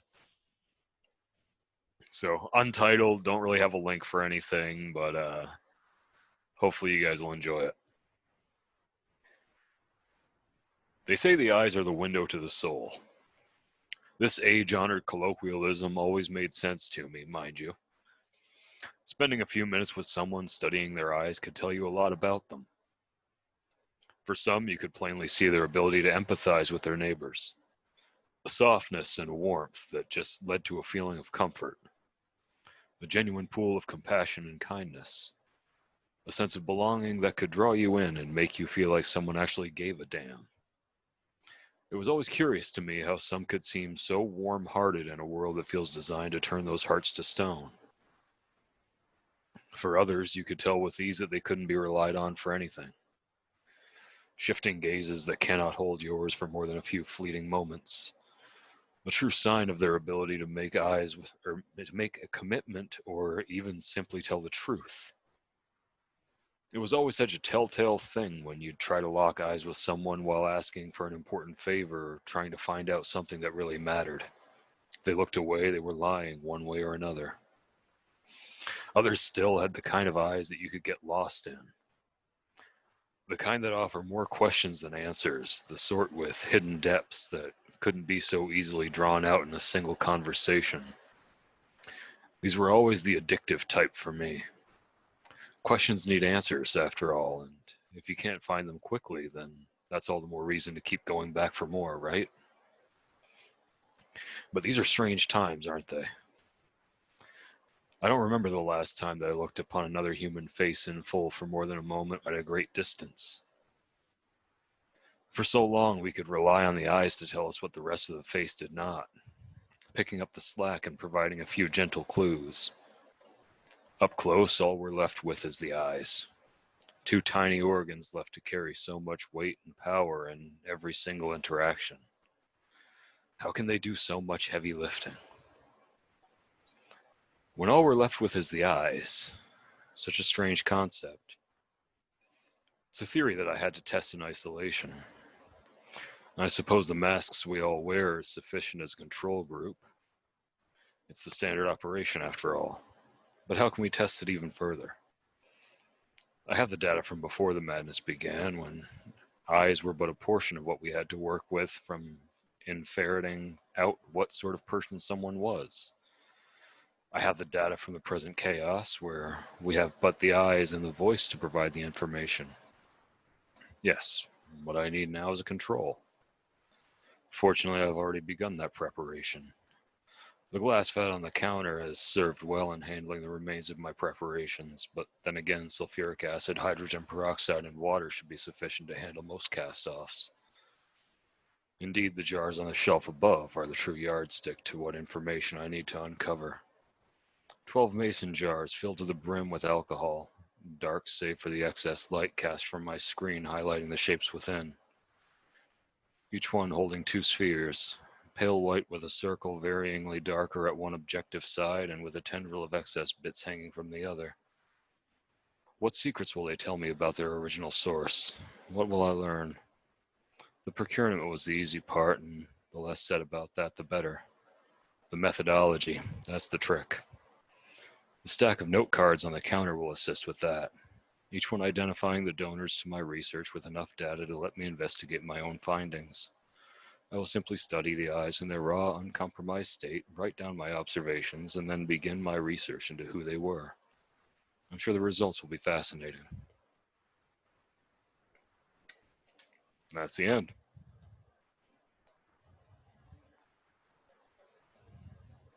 Yeah, I really like that one. The scientific element of it is interesting. I mean, I don't think you've really written anything like that before. I really like that direction. Yeah, definitely. And I really, I don't know, the pandemic angle is really interesting to me.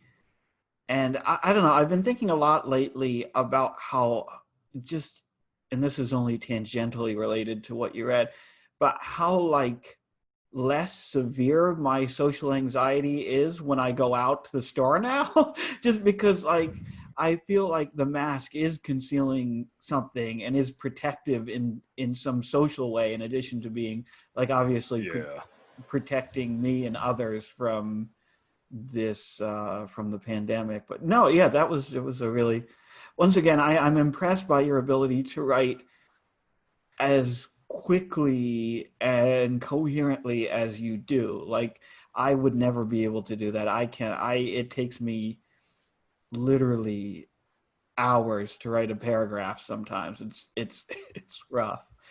Rudy, I always compare the creative process to a Band-Aid. I just have to rip it off, otherwise it's not going to happen. Yeah, I don't have that a bit.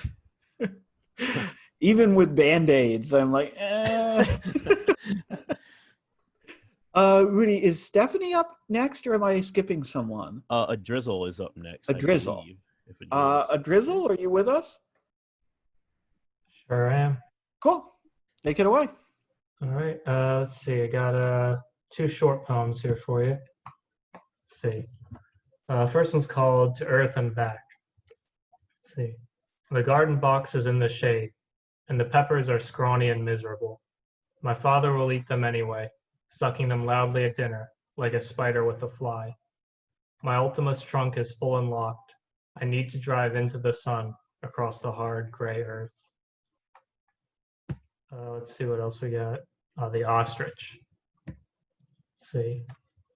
The ostrich hisses deep inside the cornfield. My uncle follows tracks of Megan's blood. His tears have dried, his rifle firmly clutched. That's all. Mad short, but you know. Those are, I really like the imagery of the second one. It's so like surreal, to think about. And I understand on some level that people do hunt ostriches, but like just like the way the image is structured, it's like otherworldly. Honestly, it really Yeah, is. yeah. I was trying to go for like a surreal type of like, why was an ostrich attacking this man's like niece or something in a like Nebraska cornfield or whatever. Right, exactly. It was like it wonderfully like the the ability to like craft a unique reality that is somehow like identifiable but totally different from our own in just like what was that, like 4 or 5 Three short lines, yeah. lines? I just It's just yeah. fabulous. Love Thank that. you, I appreciate it.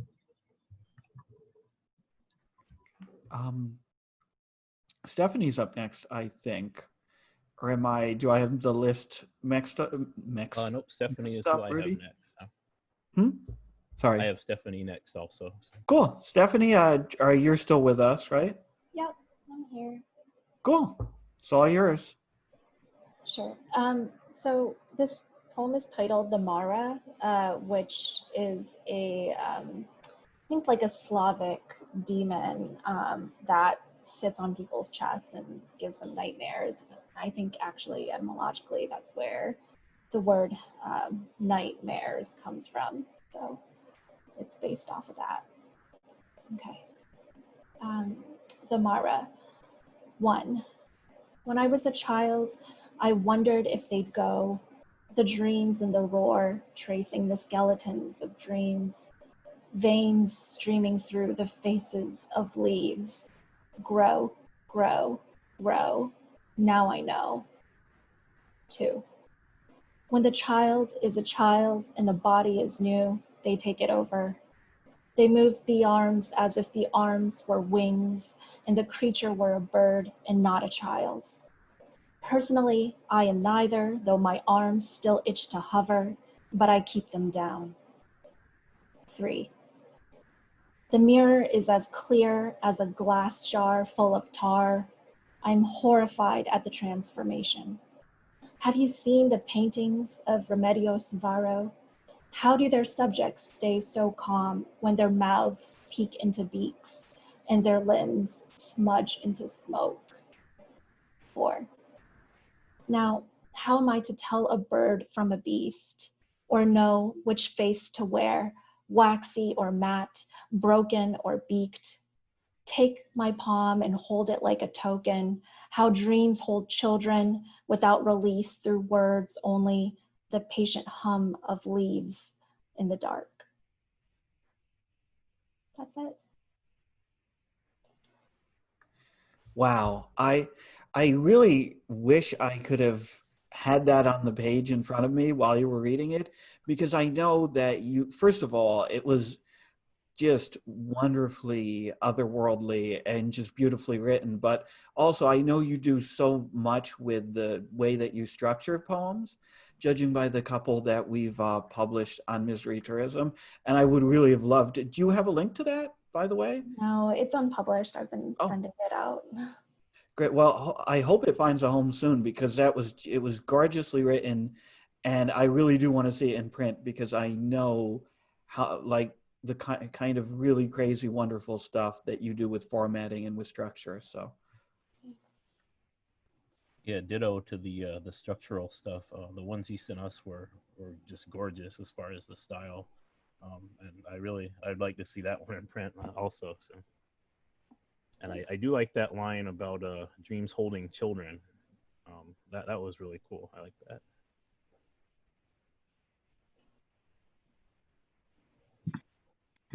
Yeah, I think in this, and I think the only other thing I read of yours is your misery tourism poems, but just like there's these small moments of repetition and of like the way sections get divided up, and it feels like it's really like very particular and subtle ways of emphasizing what happens throughout the poem, and it's like I really appreciate the sensitivity to those things and all the work that I've encountered.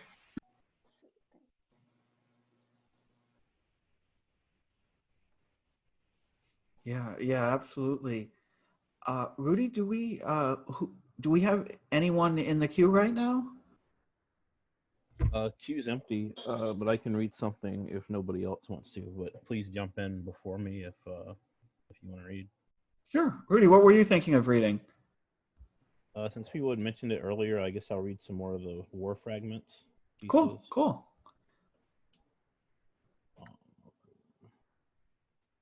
So I'll link it in the chat again. I had linked it earlier, but I'll link it again here. Yeah, that's a good idea. The chat's moved quite a bit since then. Yeah, these are published on Misery Tourism here. Okay, let's see.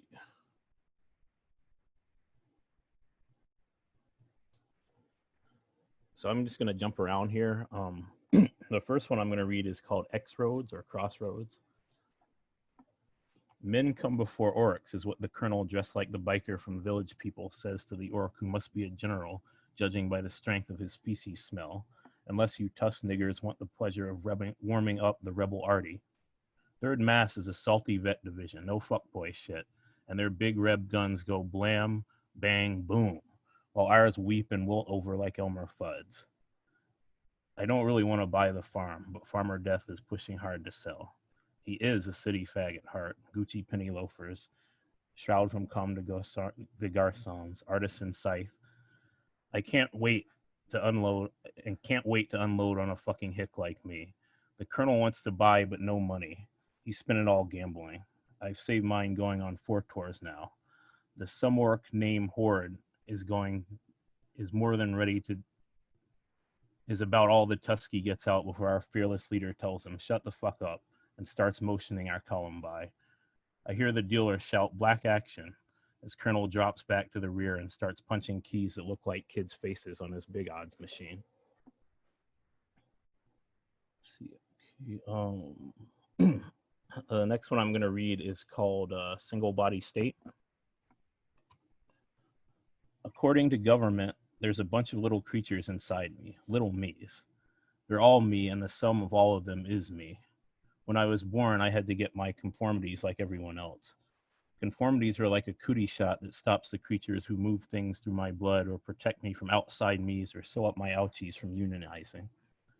When the insiders become union varmints, me's and you's die because union workers are lazy and disorganized. It's communism, the worst disease ever. Judgment and reflexes go to shit under communism.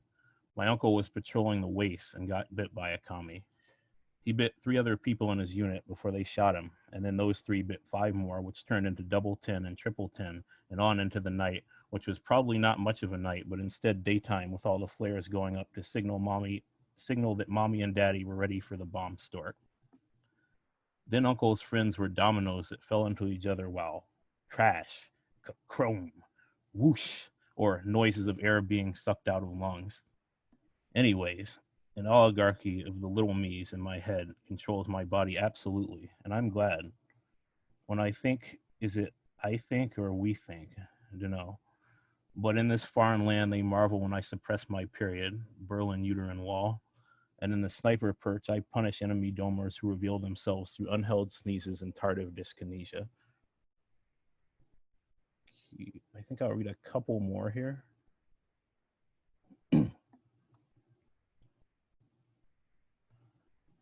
Let's see. Okay, so the next one is called Tower. Old Gabe's a creepy crone who lives in the tower people built to go to heaven. Angels helped her build it, but her witchery did most of the work. Old Gabe is the tower. I'm headed to R&R, which means a trip through her innards. The elevator ride down the back end begins as weightless euphoria. Floating. Me, 3 sad boys, and 1 small retarded woman with a dysgenic crooked grin who keeps headbanging like she's a fucking candy raver. Slam. We come to a screeching halt at 470 times 7. Our luck.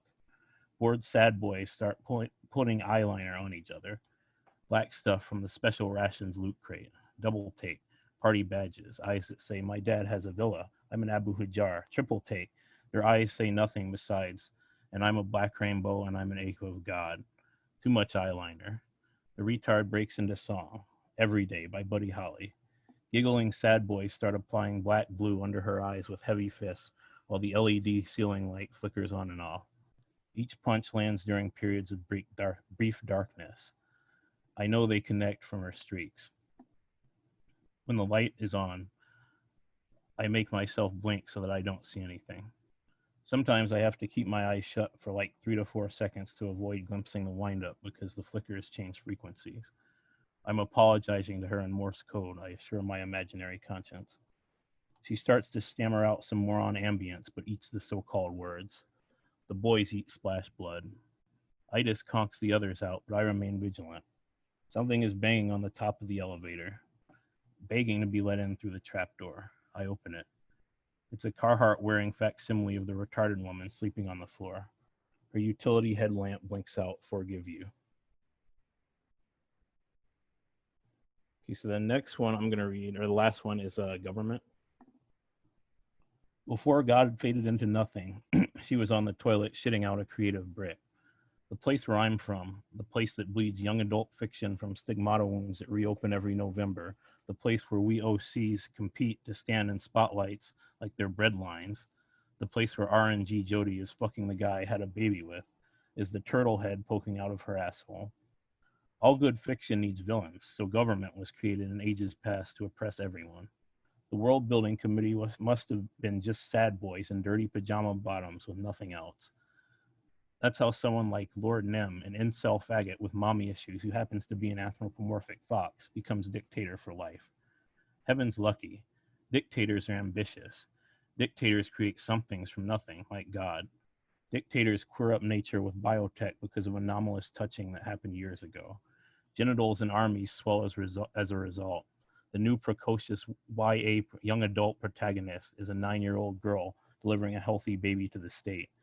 Dictators put raw power into the hands of kids like me. Guns, grenades, MRE packages, the kind with glow sticks, e-tools for in real-life Minecraft or Mein Kampf. Raw power equals more death for Rebs, laugh my ass off, because dictators also believe in making deals in vape cloud-filled rooms. Soldiers for the loyalists, bullets for rebel brains, magic carpet rides for Lord Nem. If you're a fan still waiting to see if God will look at her turd before she flushes, dictators are bright red blood in the bowl that screams this might be cancer. And that's it. You're man, I cannot get over. I know I've read these pieces multiple times, but I can't get over like the raw creativity on display, especially in like the weird synthesis of like wartime propaganda and paranoia with like fantasy world building with like sometimes just weird stream of consciousness pop culture references. It's just wonderfully wild shit. From the ones that you read tonight, I think the presentation of like communism as if it was the zombie disease in The Walking Dead, like that so perfectly captures something about like Cold War propaganda that I don't know, it's just wonderful. It's just wonderful shit. Well, thanks.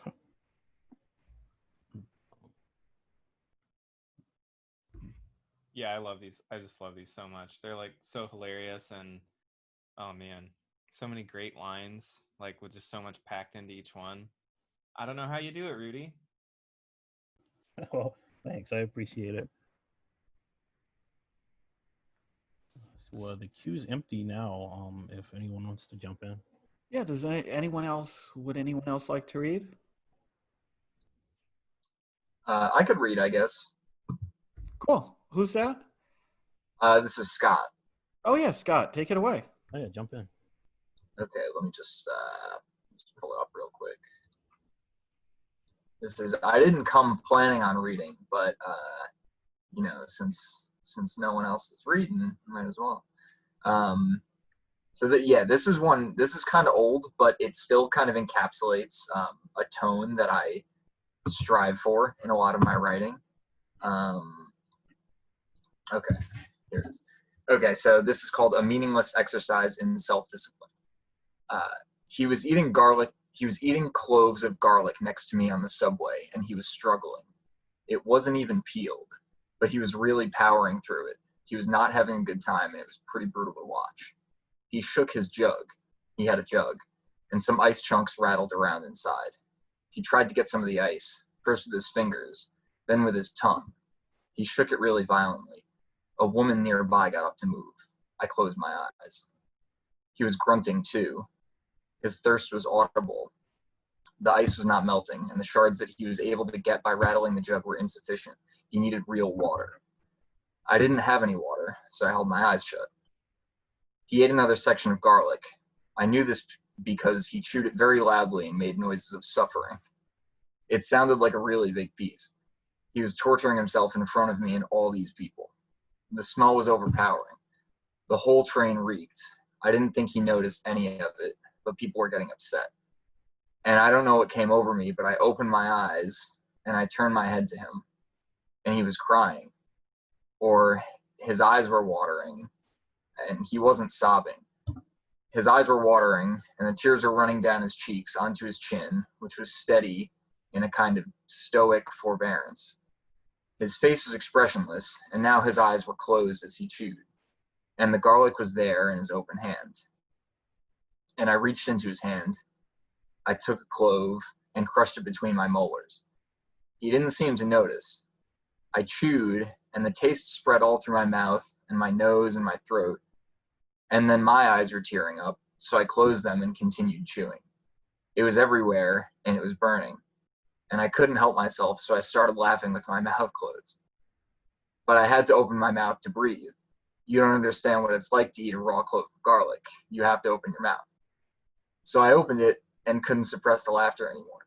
And my eyes were burning, so I had to open them too. And when I opened them, he was looking at me, and he was chewing and smiling. He tilted his head and looked at me knowingly. His open hand was in front of me. That was when I really started laughing. I put the unpeeled piece in my mouth, and then he was laughing too, really loudly. His mouth was wide open, and he was laughing so hard that garlic was falling out of his mouth all over his lap and the seat of the subway. The smell was awful. Every time I breathed in the air, it was hot garlic. I closed my eyes really tight to concentrate, and I forced down the puree that was in my mouth. I got it down, and I coughed and laughed some more after I did. Then I felt a tap on my shoulder. I opened my eyes. He was looking at me, tears streaming down his face. His mouth was still wide open, and he was shaking with laughter. He was holding out a bag. He moved it towards me, nodding and urging me to look into it. I looked inside, and inside there were so many more pieces of garlic. And that's it. The wonderful, like, hilarious, awkward absurdity of that. It's great. And it's moderately true. I'm not gonna lie and say it's completely true, but it was inspired by real events that actually happened. Wow.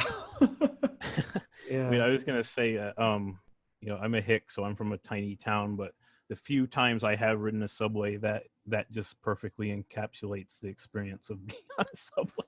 That kind of the smells and the sights and the kind of halfway.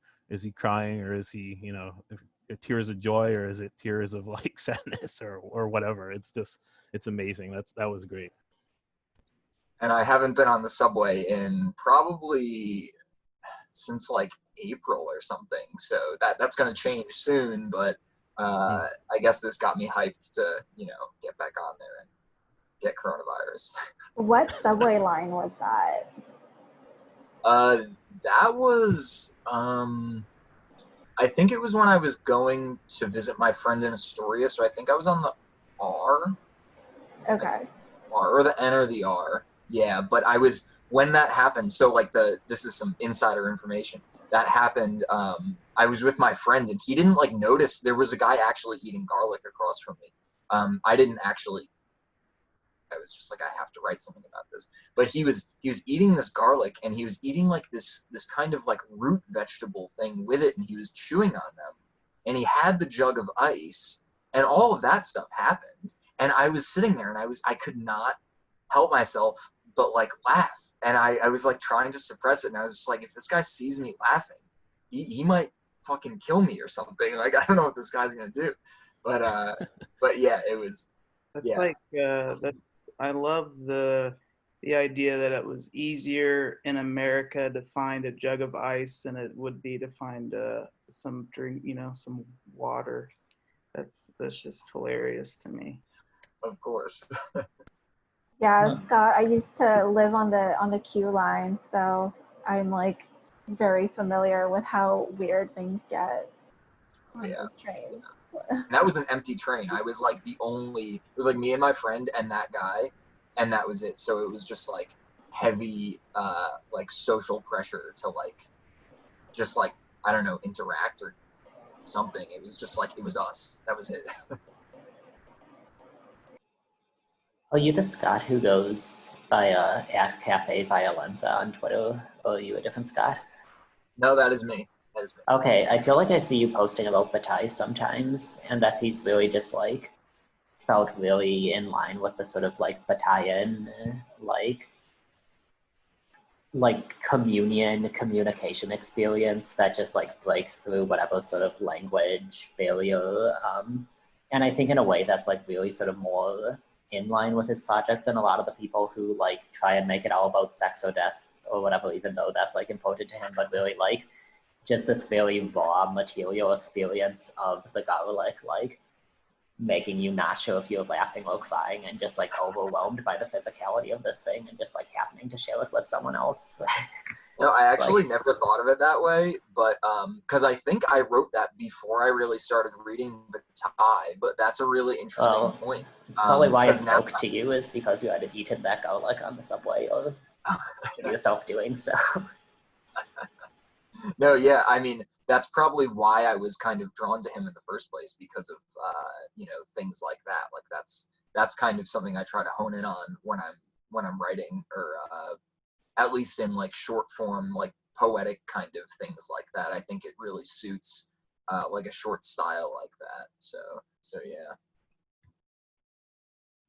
Yeah, very good.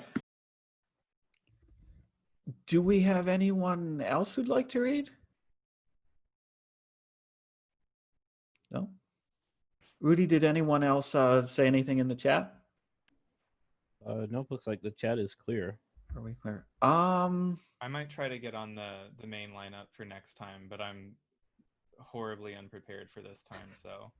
No, I can understand that. Just shoot me a DM on Twitter and I will add you to the list for next week once you have a sense of what you're going to write. I guess maybe I'll read something. I always come into this saying, oh, I'm not going to read anything. But I think like all this talk about, there's been a lot of like fantasy pieces tonight and a lot of talk about like about fantasy and about like genre stuff. So I think I might read a couple of short fantasy, pseudo fantasy pieces that I have. I think I'll read a couple of really short flash fiction pieces and then a game. So I just linked to the couple of flash fiction pieces. These are I wrote these. Oh God, I don't know. We published them in 2017, but I think I wrote them. Yikes! I think I wrote them a couple of years before that. So the first one is called Resurrection Man. Okay. Excerpt from an interview with a professional grave robber. Question: have you ever dug up someone and discovered that they were still alive? Answer: no, they've all been dead. You read all these stories about men being buried alive, but I've never found one. I daydream about it sometimes, though. I've heard people say it's so awful, that it's the worst thing that can happen to a man, but I don't think so. People who say that have never handled a real corpse, at least not before it's been embalmed and make-upped. No, being dead is the worst thing. Being rigid and bloated and having some desperate fucker pry your cheap box open and sell you for beer money like you were scrap iron or a spool of copper wire, that's the worst thing. And it's not just that you'd be traded like junk. It's that you wouldn't even know it. No part of you would think to object because no part of you is still thinking. You're not like junk, you are junk. But imagine you woke up. What would it matter to you if you were in a coffin, underground, or stretched out on the kitchen table? You were nothing just a second ago, and now you're something again. A minute ago, you were compost, and now you're a man. Even the fear would be a relief. Even suffocating would be a thrill. One time in the operating theater, I watched a doctor electrocute one of the bodies I got him.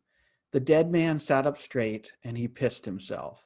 I mean, wouldn't you? He was still dead afterward, though. Okay. This second short one is called Rope Trick.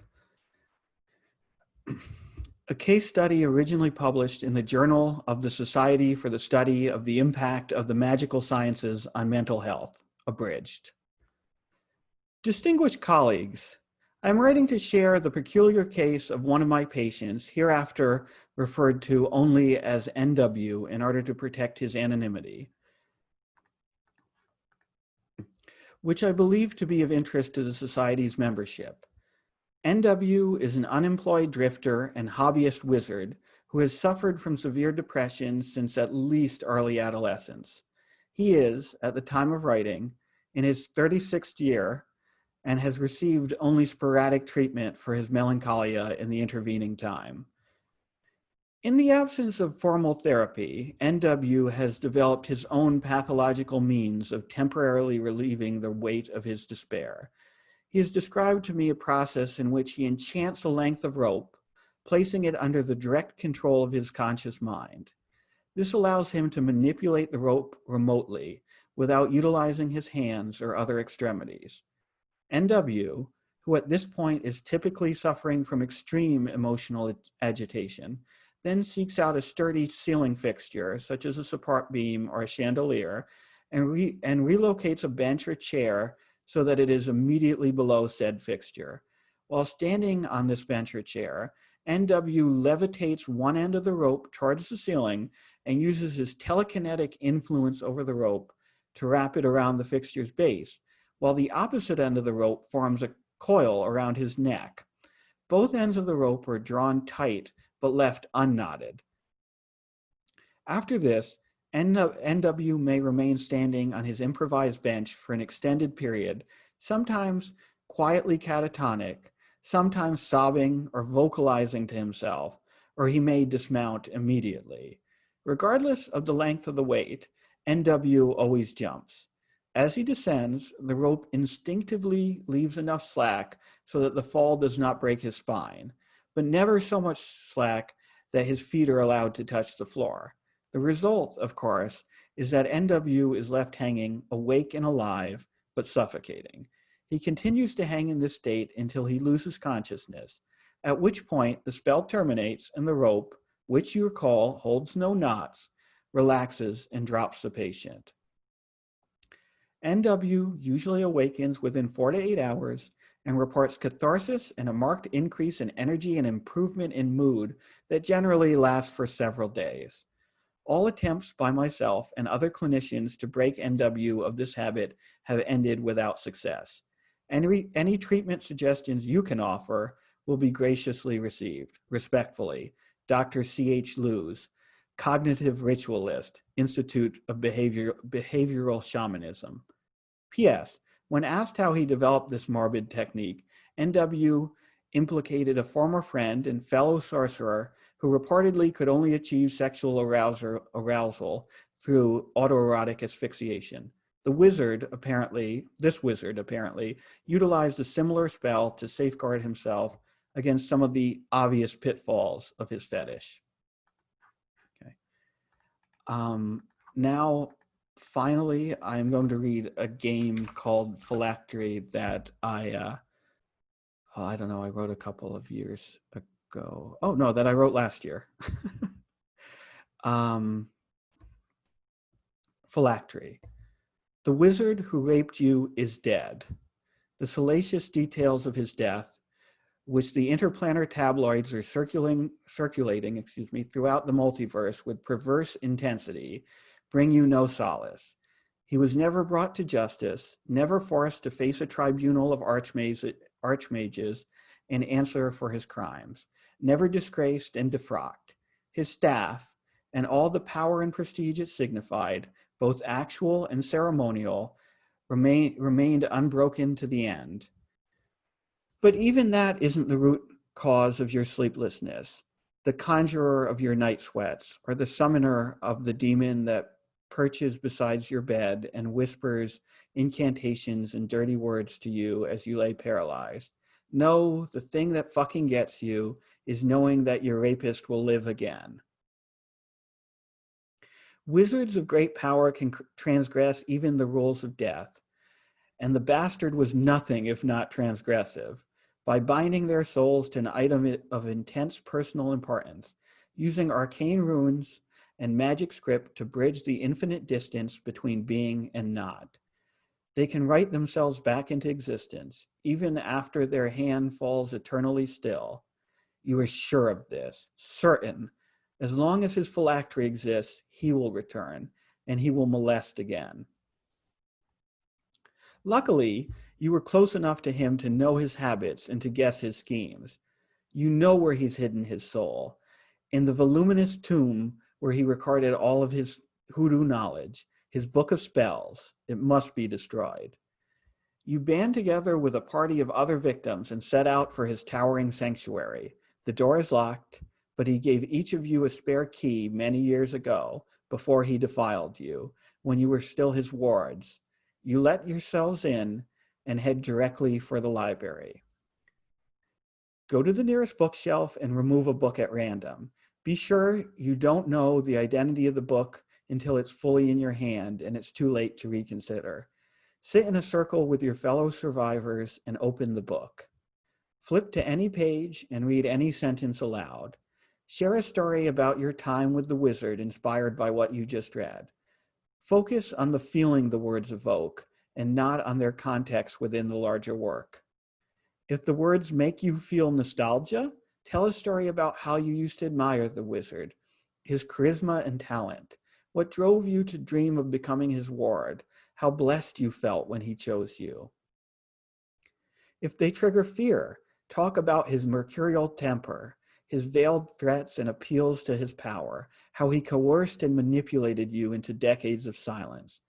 If they inspire wonder, describe the awe you experienced as you witnessed one of his most impressive spells, what it felt like to travel between planes of existence for the first time, with your hand in his. If the sentence is romantic, talk about how you were convinced that he loved you, how he told you that you were his soulmate and gave you every reason to believe him until he brought a new child home, and so on. Once you've told your story, pass the book to the person on your left. If the sentence contains sex, even if the sex is only implied or presented in delicate, evasive language, do not share a story.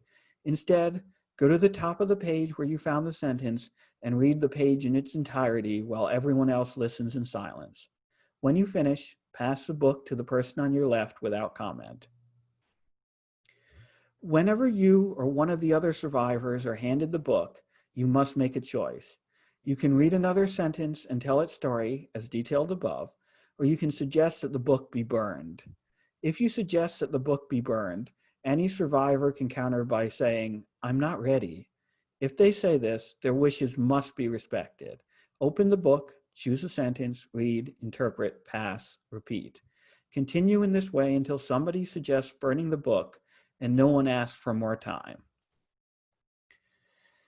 Now you must decide whether or not you will burn the book. Talk about it as a group until you arrive at a consensus. Everyone must agree before you can act. You cannot vote. Majority will not rule. Every voice must be respected. Don't give up if you find it hard to reach a unanimous decision. Remember what you would be walking away from. This mission is too important to abandon. If you decide not to burn the book, you must find your closure within it. Open the book again and read a random sentence aloud, as before, but don't interpret it. Instead, the player to your right will tell you how your life turned out, based on what you read. They'll narrate a story from your future. They can reveal as much or as little as they wish. They can tell you how you're going to die, or describe a short, mundane moment that explains nothing. You have no control over what they say. You cannot offer input while they speak, and when they finish, you must accept your fate without comment. Pass the book to them so they can read and the person to their right can soothsay. Continue until everyone has glimpsed their destiny. Then return the book to the shelf and leave the room. Go home and live.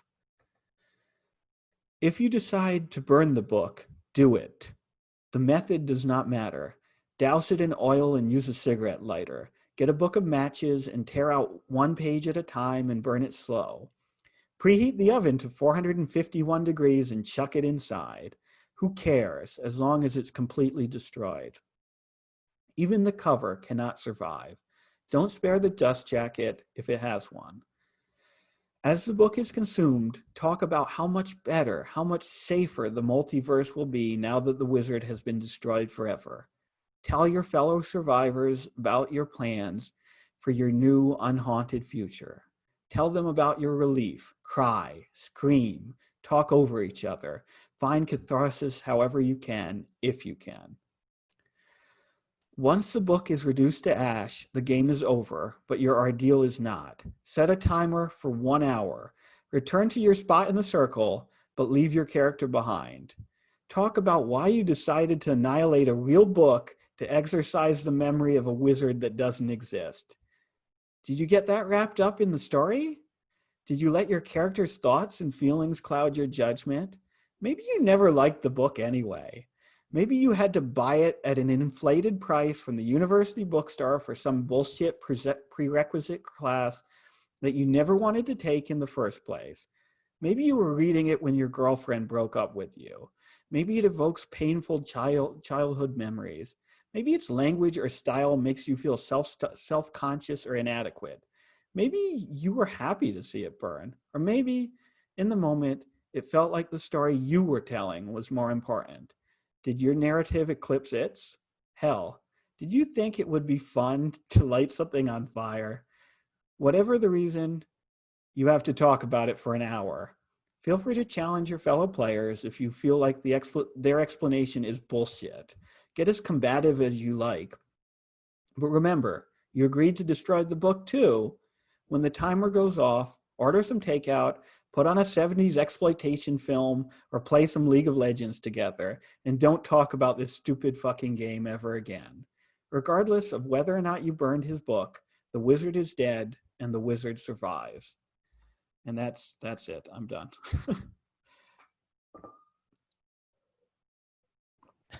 So I want to talk about Rope Trick real quick. Okay.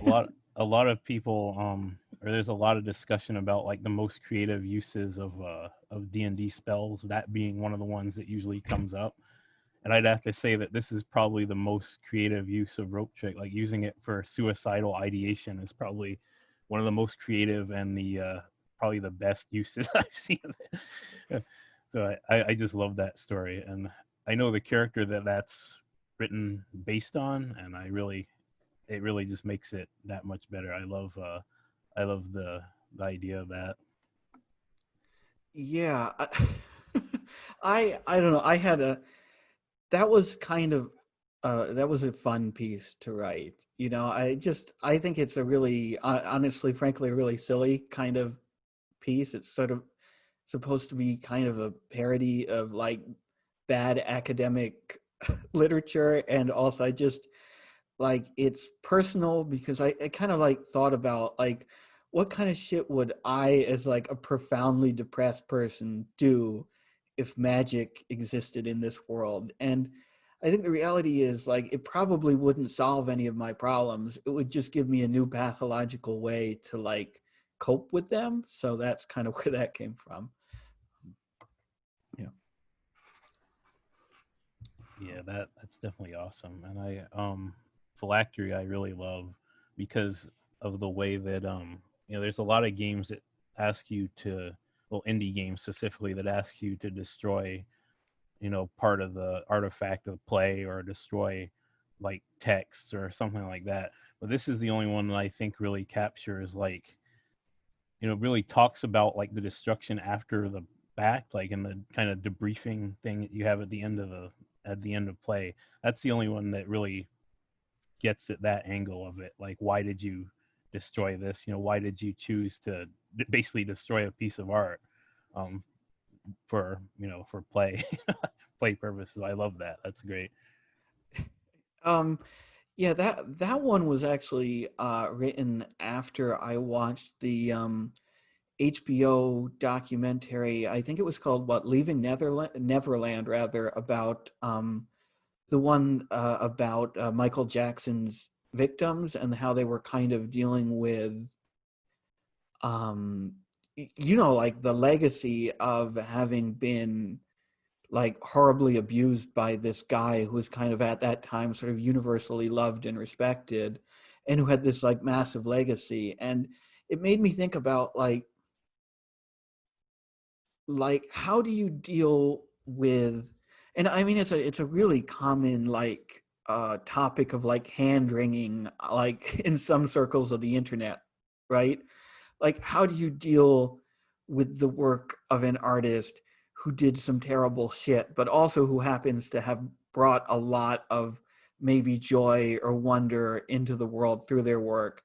And doubly, like, how do you deal with that when the person is dead and can't be brought to justice? Like, does it make sense to destroy the work of a dead person out of spite or in the process of trying to find either catharsis or to like kind of like this ritualized justice of thinking that the destruction of the work will somehow like answer the pain that the artist caused? So yeah, I was yeah, that was kind of what was going through my head at that So you're time. saying we should separate the spell from the wizard?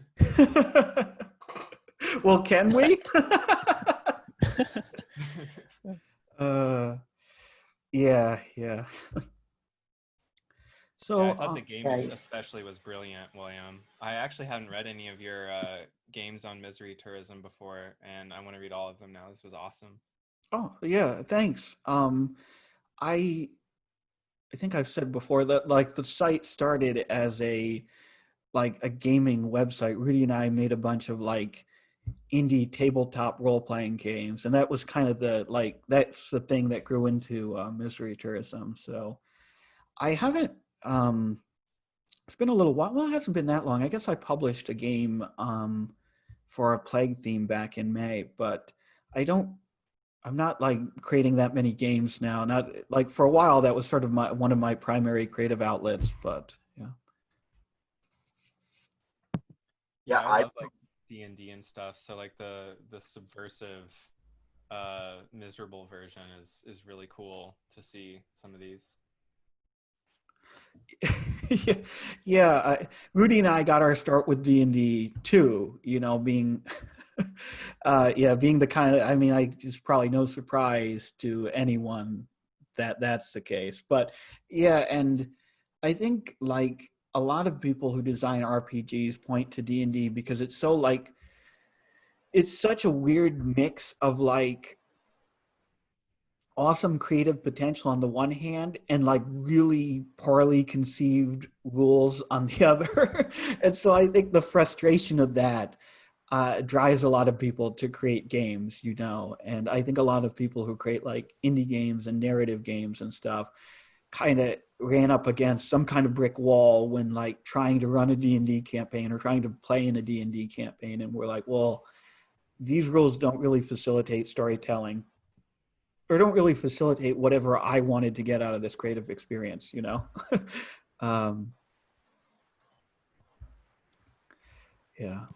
So anyway. Sorry. I love that last piece for a lot of the reasons discussed, but I wanted to say too, I thought the characterizations of like the narrators on the first two pieces was so fun. Like you said, like with the academic in the second one, like that line towards the end where it's describing autoerotic asphyxiation and it's talking about like the obvious pitfalls involved. It's such a good like how someone like that would like breach the subject or refuse to do so.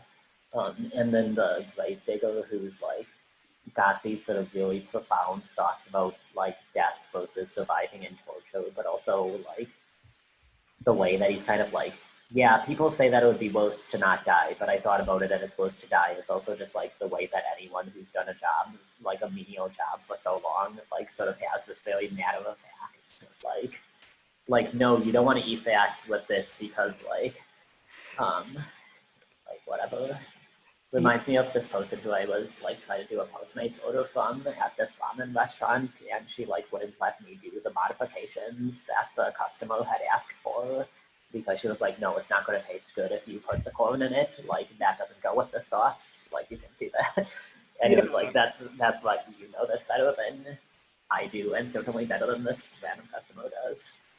Yeah, no, I like the fact that you highlighted that because I really wanted that voice to have this very like matter of fact kind of working class, like, yeah, sound to it that kind of cuts through the bullshit, like the kind of pretensions that we have when we rationalize death, and for the second piece, I really, really like to write pieces from the perspective of like really pretentious intellectuals, probably because I'm a pretentious intellectual, but being able to like have a chance to like write in that voice, but to be like really satirizing it or making fun of it or whatever at the same time. It's just really fun. And those are always the pieces that I have the most fun kind of writing.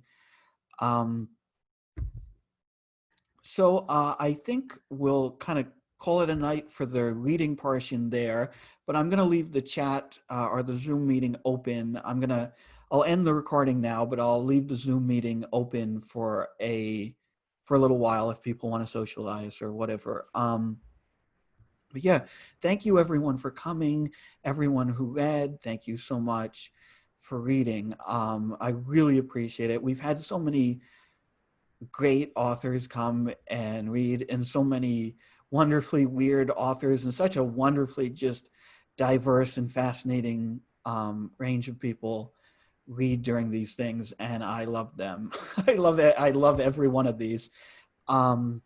If you are watching the archive of this video on the website and you've made it this far, thank you. Thank you for doing that. And also, hey, maybe you should stop into one of these. We do them every Friday at 8 p.m. Eastern Time, 5 p.m. Pacific. And yeah, I think that's it. Thank you so much, everyone.